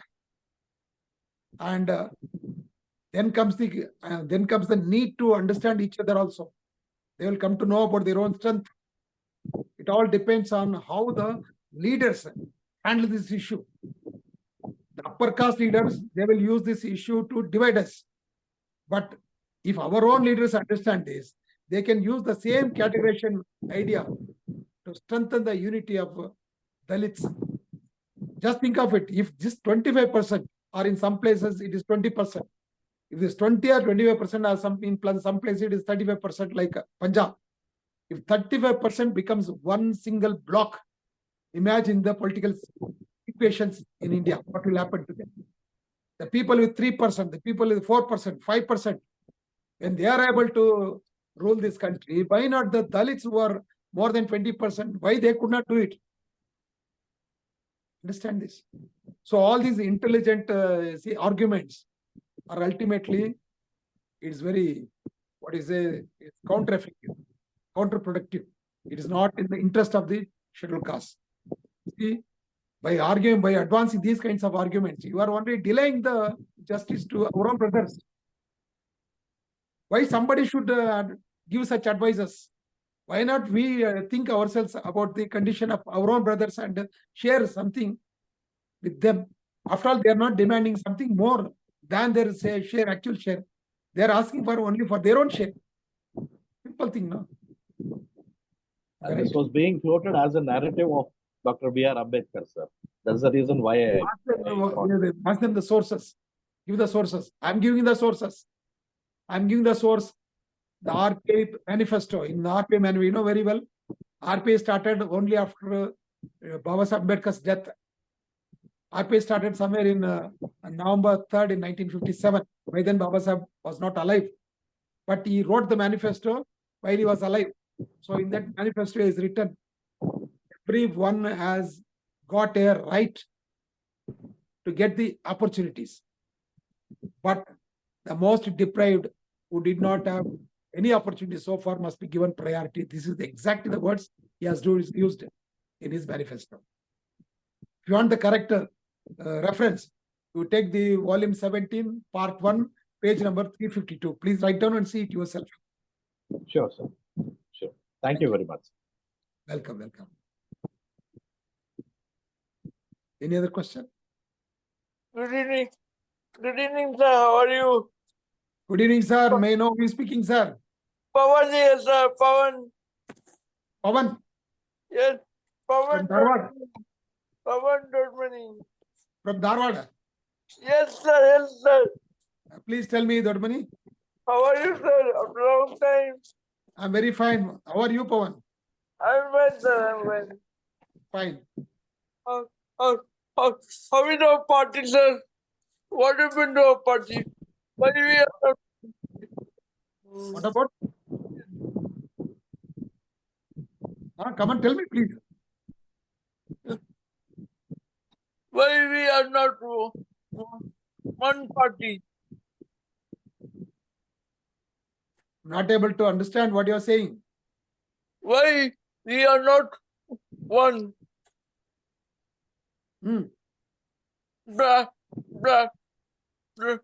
Brahmins are one. but we are we are not one. Why? I'm not getting you, Pawan. Okay, I'll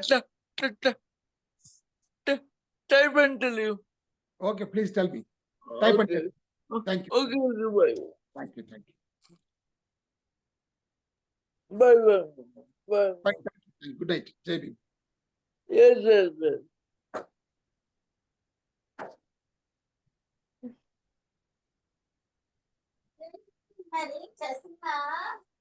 I think I request other people to, you can ask questions or any clarifications.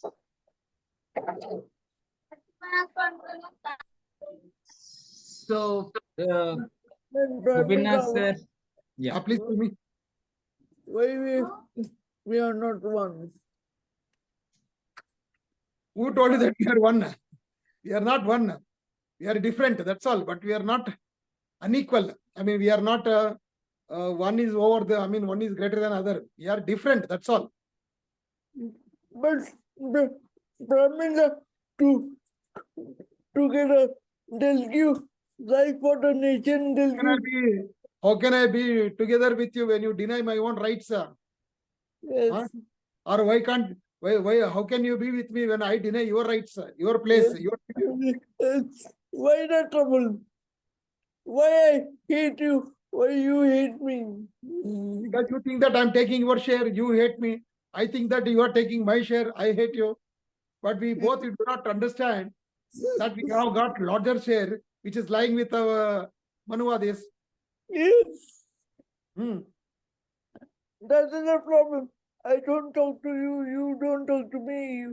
I don't come to your house. You don't come to my house. See, that is the assumption. No, I assumed that you have taken my share, and you are assuming that I have taken your share.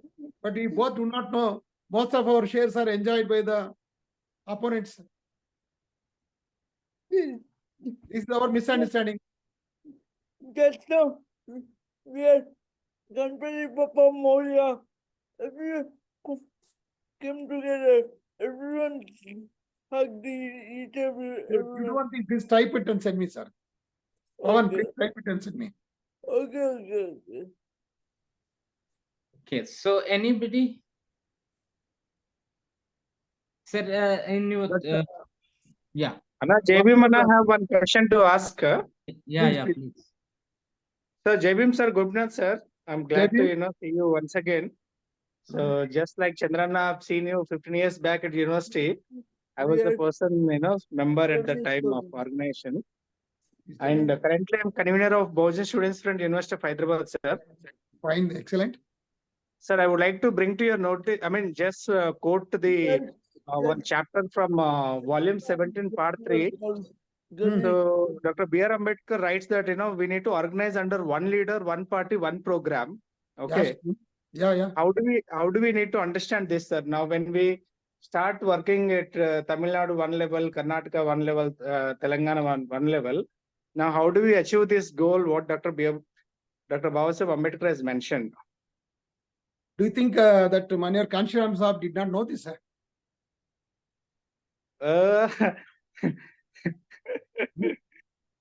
See, I'm not saying that he do not know this, sir. I just like to know you your very well. open In spite opinion, of that, sir. why did he start bomb surfer? Why Right, did sir. he not start? Why did he not start one single party in the beginning itself? See, first I must understand you that I must understand you, and you must understand me. Sir. That our rights can be achieved only by having our own party. Right, sir. Must understand that. Who should understand that? The educated class. The Yes, sir. educated class at present, even today, they don't agree with me, or they don't agree with many people that we could have our own party. They still have that doubt that how the scheduled caste can form their own party. Because they have seen scheduled caste parties like RPI. It is got divided into so many pieces. And in Andhra Pradesh and Maharashtra itself, there are several pieces.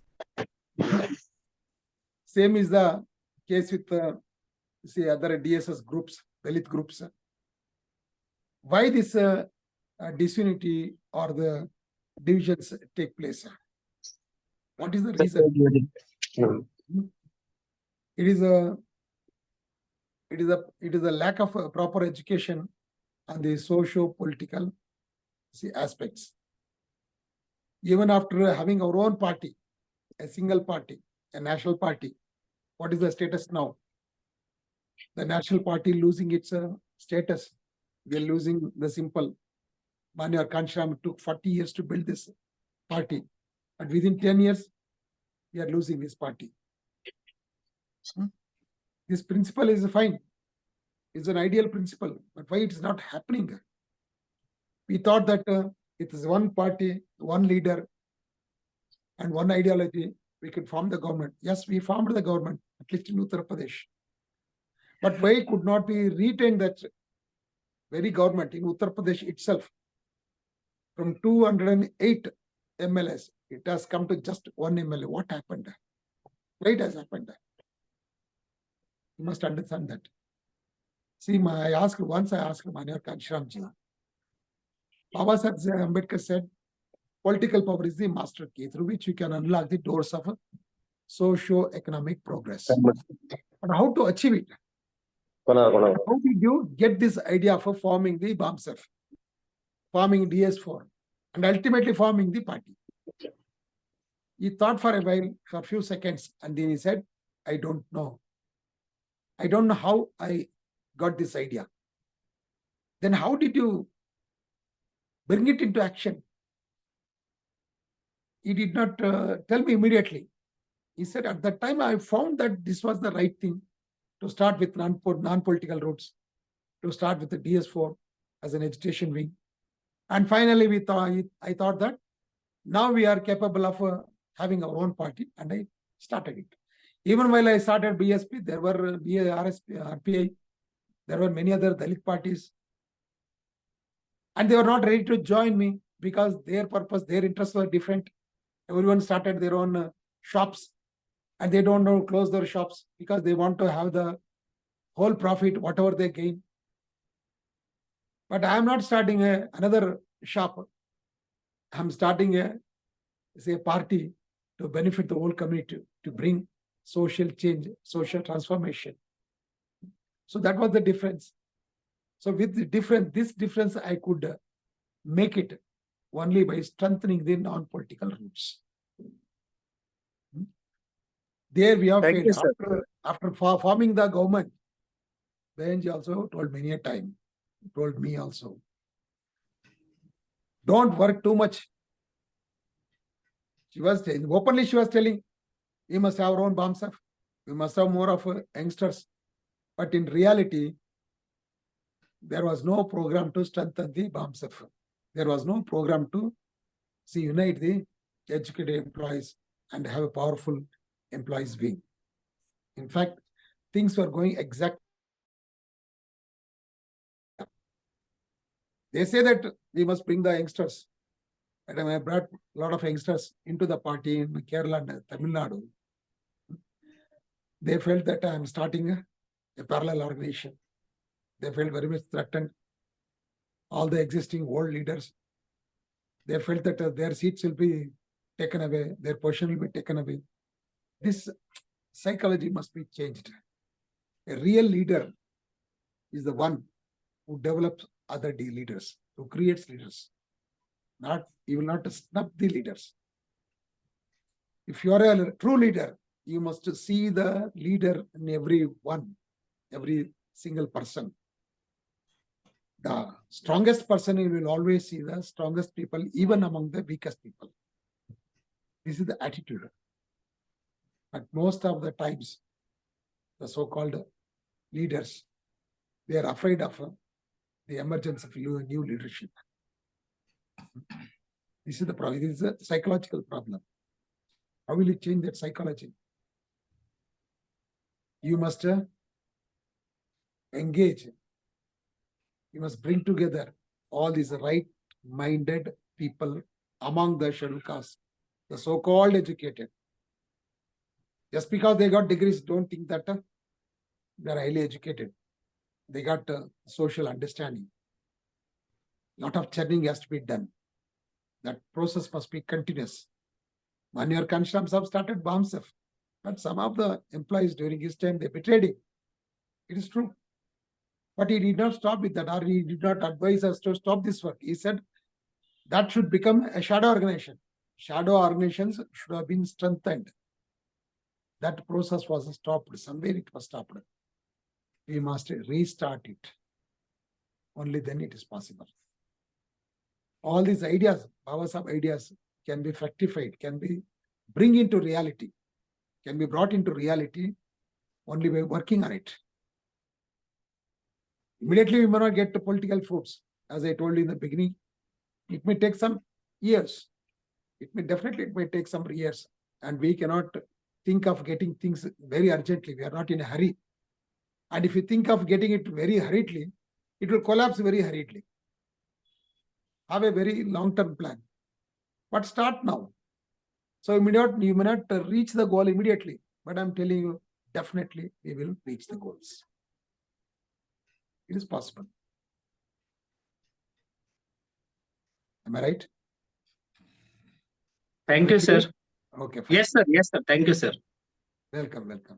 Yeah, good evening, sir. Good evening, Professor Chandraiah, sir, and Dr. Gopinath, sir. I am Ravindra Bachana from Hyderabad. Actually, I belongs to Andhra. Now I'm residing at Hyderabad. I have heard many things about Dr. Gopinath, sir, through Hari Krishna. Hari, you know him well. He is with us here, Hari. Hari. Yeah, I know Hari. Yes, sir. Yes. Jai Bhim, Hari. Yes, sir. I have a couple of questions here, sir.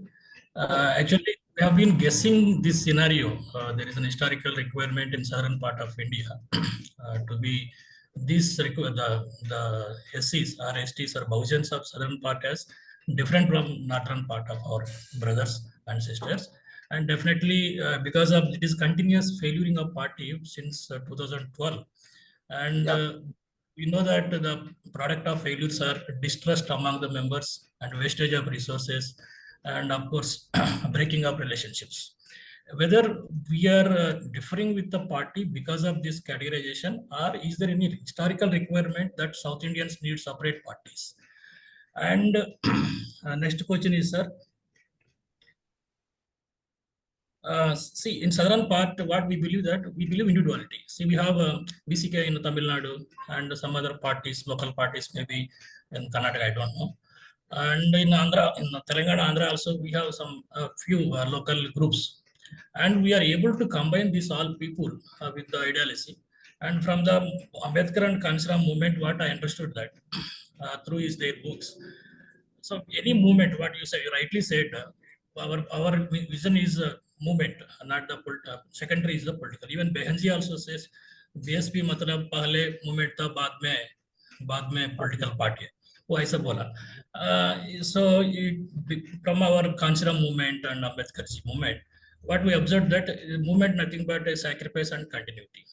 It continues sacrifices and continuity. They both took Chandan Siva in the book rightly said that 6 years to build this empire of Bahujan movement. So are we able to sustain for such long periods to keep these Bahujans into one community? And if we are splitting with BSP, are we able to answer these intellectuals or the total country's Bahujans? We are the right answer for that. Next question, sir. Are we starting party or simply we are propagating the Ambedkar ideology? That is my question. The third one, you touched some historical points regarding all communities. Madigas of Andhra, Mangs Mahar of Karnataka, Olias Madigas of Karnataka, and Paryas Arundar Tamil Nadu. And while you were saying about Madigas were menially treated to society. Of course, I have agree with that. But there is another part of Madigas. There are royal Madigas. You might have also noticed because we have to tell them their history, and we have. And even Tamil Nadu also we have Atiyar kingdoms. I read from some historical books. And even in some part before freedom also, Madigas are landlords. Even for example, in my own village, we are the landlords, not the Reddies, not Kamas. And our property combinedly, family property is 150 acres today, combined property. So see, the weakest cannot fight, the stronger is the fight. Even the Madigas now able to question means they become stronger. The stronger can question, not weaker. So now the Madigas, Voleas, and Parias and Malas of Andhra, do they ability to combine in one unity block? That is what I want from your comments, sir. Too many questions. Let us go one by one. Yeah. Let us start with your first question. Or should we start with the last question? Yeah, first question, sir. Is it, are we splitting because parties continuously failing, or is there any historical requirement for South India? See, as I told you in the very beginning itself, see, at present, the Bahujan Samaj Party, it has gone away from the philosophy of Manyar Kanshram and Babasaheb Ambedkar.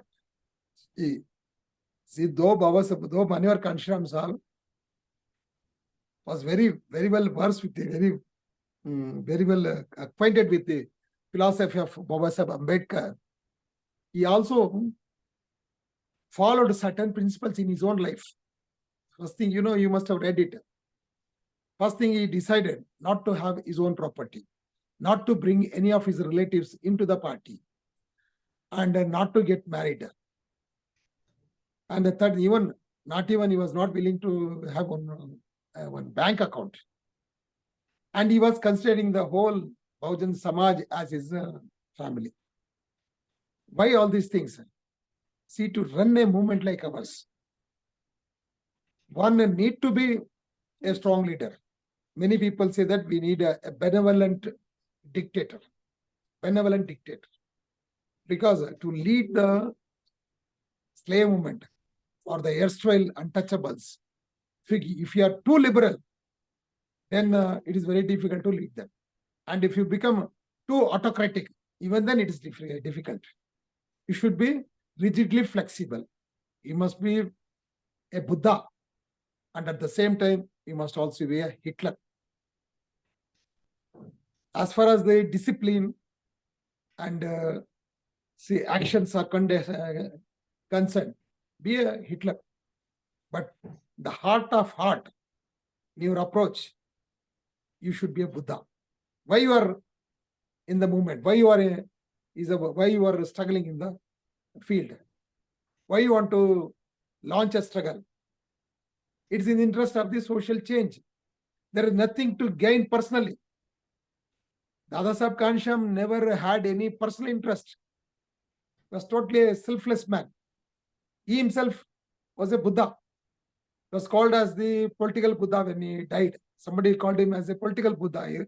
Somebody wrote an article in the Week magazine, the political Buddha, Kanshram, the political Buddha. It was very beautiful, say description of a great man. We need Buddhas to be in the war field. We need Buddhas to be the commanders. We need Buddhas to be the masters. Just because you are a leader, you cannot become a Buddha. You may have president, but president will not become a leader. Leader must have this quality. Leadership is different. President as a position is different. Behenji has done a marvelous work for some time. As a chief minister, she did excellent works. She's a very good executive. There is no doubt about that. But unfortunately, she is not a visionary. And she has adopted many things which was against what Manyar Kanshram Sahib did. Manyar Kanshram Sahib did not allow his own brother to come into the party. But today, Behenji has brought all her family members. She is the national president, brother is the national vice president, and brother's son is the national coordinator, and brother's father-in-law, brother's, Ashok Siddharth is also a relative now because his daughter has been married to Akash Anand. He is the national general secretary. Totally, it is a family-controlled party. Where is the question of democracy? Where is the question of liberality? Where is the question of prosperity? how the movement can run. And Baniwar Kanchiram Sahib said that I will not have my own property. And look at the present condition. Behenji herself accepted. Most of these Chaudhries, now they are busy in acquiring properties, making money, looting money. Who gives the money? It doesn't matter. Whoever gives money. They used to come to South India only for two things. 2 times.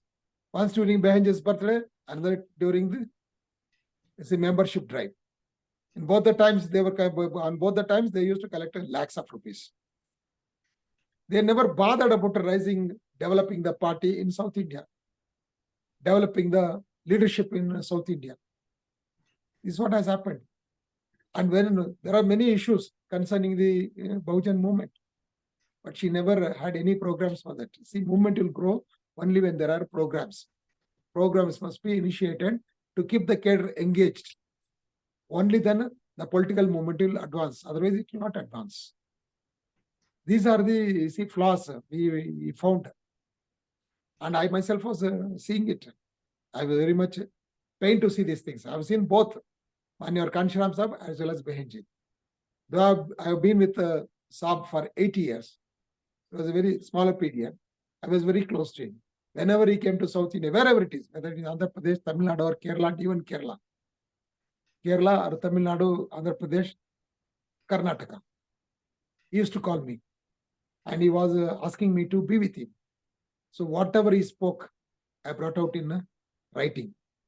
There are many small books I brought out. And I was running the movement, Times of Bahujan. In every issue, there are 1 or 2 articles about Saab's ideas. I used to attend most of his meetings in South India. I used to print it. And I brought out many small booklets. So after printing it, Saab used to asking me to read it. I was reading it before him. If there is any correction, he used to tell me the corrections also. But most of the times there were none. So this is the basic 2 leadership models. Manyar Kanchiram Sahib said, the whole Bahujan Samaj of India is my family. But whereas Behenji believes, my family is the Bahujan Samaj of India. This is the basic difference. What is the second question? And there is no cadration program. She tells that you must engage in doing cadre camps. But what is the syllabus? Who has to do the cadre camp? Was there any check on that? There are, all these state coordinators. They never asked to report how many cadre camps were held in your state. Nobody was reporting it. Nobody was asked about it. Well, they were only telling what's going on. She was telling it, but she never checked it.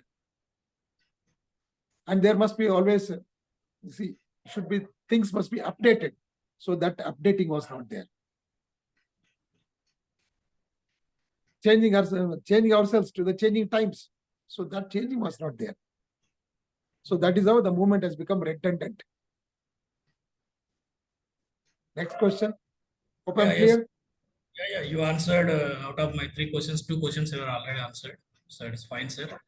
So are we able to combine these all communities with local identities? Sure, why not? If I respect your identity, you will respect my identity. Once we respect each other, then unity comes automatically. I do not know the reality in Andhra Pradesh, and you do not know the reality in Karnataka. But if you start appreciating the reality of Karnataka, and I start appreciating the reality in Andhra Pradesh, then naturally the unity will be formed. It is possible. I will not impose my ideas on you, and you don't impose your ideas on me. I say that what I say is truth, and you say that what you say is truth. Truth may be somewhere else, which both of us understand. Only if we don't stick to our own ideas, saying that my idea is correct and your idea is wrong, and similarly you are saying that your idea is right and my idea is wrong, we will never understand what is the real idea, what is the correct idea. Actually, why I am asking, there is a practical cases in Andhra. Even some, you rightly said earlier, if we are not, whether we are Ambedkarites or Manuvadis. So even Kanchiram was rejected by some Manuvadi groups in Andhra. And they thought that we have no better than Kanchiram. We have worked with Ambedkar. We wrote a lot of books on this move, against our Dalit movements. So we are above the Kanchiram. Why should we follow the Kanchiram? That was the situation happened. That was the one of the reasons why the party was not marked landmark here. So you know the 94 incident of Andhra Pradesh. That was when NTR wanted to alliance with BSP. Yeah, you know better than me. So that's why I'm asking. That much of Manuvadi is within us. So are we able to overrule all those things? That's what I'm saying. Yeah, how many books you have read, how many books you have written is immaterial.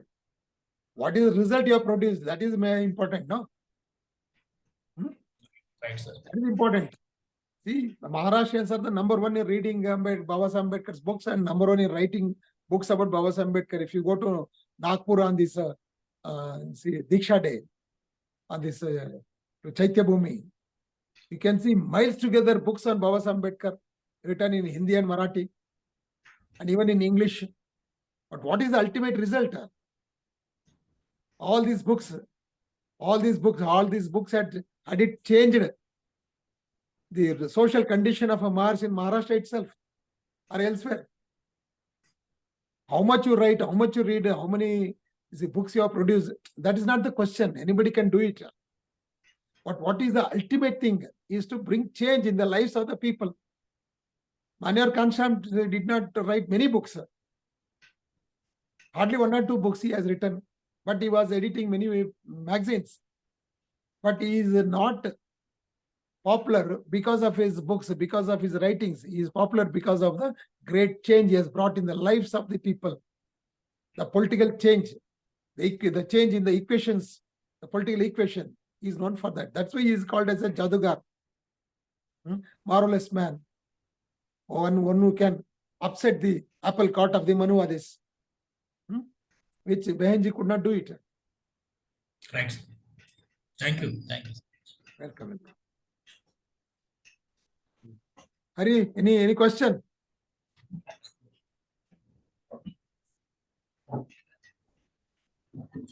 Jai Bhima.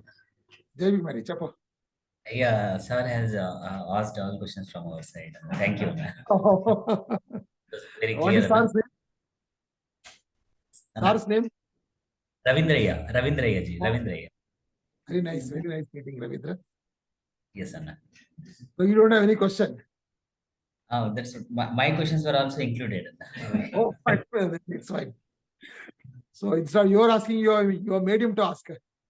On my behalf, on our behalf, we are a group of people sitting here. Oh, fine.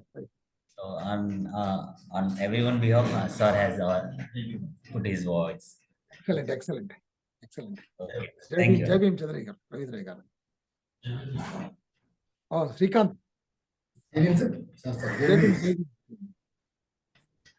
They're all sitting here only. Yes. Yes. Fine, sir. Fine. Anything else? Okay. Thank you, Anna. That's it. Okay, welcome. Good night, Jai Bhim. Good night. So, anybody?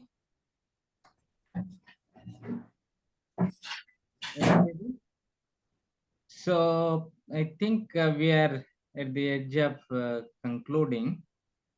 I don't know how many have participated here. Sir, we began more than 70. Oh. So just now 10 to 15 people left. So that means maximum the entire lecture was listened by the 65 people. Okay. So in a way, it was really very impressive participation. So I think you elaborately presented your own experience and the historical and contemporary situation of the BSP and its activities, and also the need for reworking or with a much more vision, the long vision. So you are the one who can able to lead a revised version of the Bahujan movement in South India, because you have that credibility and commitment, and also the ability to influence the others. So in a way, there are young generation of people and activists. They need a direction. Hopefully, your plan of action in coming days really inspire them to be part of this, the new phase of Bahujan movement within the South India. So as you said, there are many challenges, issues, but yet there is a need to go and rework. Sure. I feel personally that given your credibility, leadership, understanding, commitment, uh, so your leadership will really inspire new generations, young people across South India, in Telangana, in Andhra Pradesh, Tamil Nadu, because you already worked, you know many people in, you also speak different languages. You understand the local situations, and your own team recently were resigned. Uh, so can also contact the people, and there is a need to collectively work. Kanshiram movement is the revolutionary phase of the Indian society. Yeah. Politics before Kanshiram, politics after Kanshiram. So if one wants to write a history of politics in India, I think there has to be a mark before Kanshiram and after Kanshiram. Yes. So that is the deepest no, mark of the Kanshiram, what people call political Buddha. That is, I think, a right way of coining Buddha in action, Buddha in warfield, what you said just now. So you also made a point that a strong person only becomes strong when he fight for the weakest. Yes. I think that is a greatest philosophy that Yes. we have to carry. That is the continuation of the Pule, Ambedkar, Kanshiram. That is the core philosophy that we can learn from them. And the current situation also again remind us to adapt, commit to that principle, that we can only become strong when we work for the weakest. That is the basic principle, commitment of the Bahujan no, politics and Bahujan philosophy and Bahujan mission. So, unity can't be, the language of unity can't be built at the denial of the justice. So, unity is the with the principle of the justice. What you said is, I think that is, it's a bigger philosophy that we have to carry. It's already there in the constitution. Yeah. There is So, nothing new. I think people who are so-called university professors who are uh, claimed to be the representative, the voice of the Dalits in universities, have to learn from the people who are working, people like Gopinath sir, who are working day and night, not just preaching. So it is a praxis that matters. It's not that how many books you write, how many articles you write, how articulative you are, but it is the practice, that the action that is translated into uh, in our practices matters a lot. So with this, thank you, sir. Thanks for your time, and thanks for sharing your very important. I think we will upload this lecture soon in YouTube for wider audience, so that people will share, listen. And I also request all the participants, when we upload it, please share with others. we will continue to have a dialogue, and we will take this as a inaugural one, and in a different mode, both online, offline, in whichever possible way, longer, bigger, regional. So whatever form possible, we will continue to have this dialogue. uh, so Satyashodhak Collective continue to organize the lectures, discussions, which will be really contribute in advancing the Bahujan mission, politics, and movements. So with this, thank you very much, sir. Thanks to everyone who have actively participated across India. There are people who are from Uttar Pradesh, Meghalaya, or from Kerala, Tamil Nadu, Karnataka. So across India, that is really a good combination of the participation. Thank you. Thanks. I'm also equally honored, and I'm very grateful to you for giving me this opportunity to interact with you. As I said, it's the beginning. As you said, it's an inaugural one. Let us continue this effort, because it's our responsibility to restart Kanshuramism. See, when Kanshuram Sahib started his movement, he started with the question, will Ambedkarism revive and survive?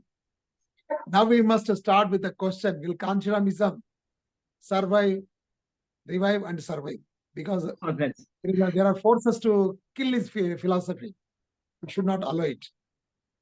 If it is in the ICU, he must bring it back.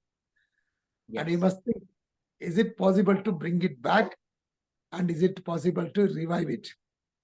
And will it survive it? We must think on those lines. Yes. And as long as Brahmanism is existing in India, as long as Brahmanism is reigning in India, Ambedkarism, Kanshuramism is the neo-Ambedkarism. I don't say that Kanshuramism and Ambedkar is different. They are one.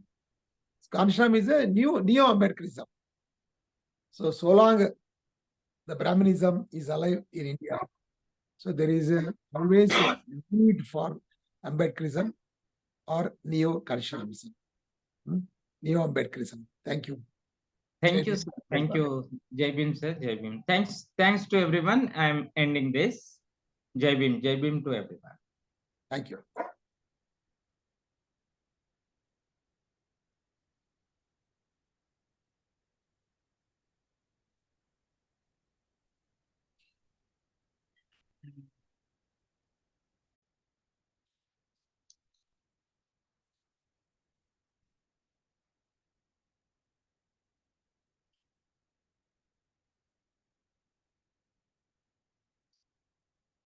It's a tragedy. It's a tragedy that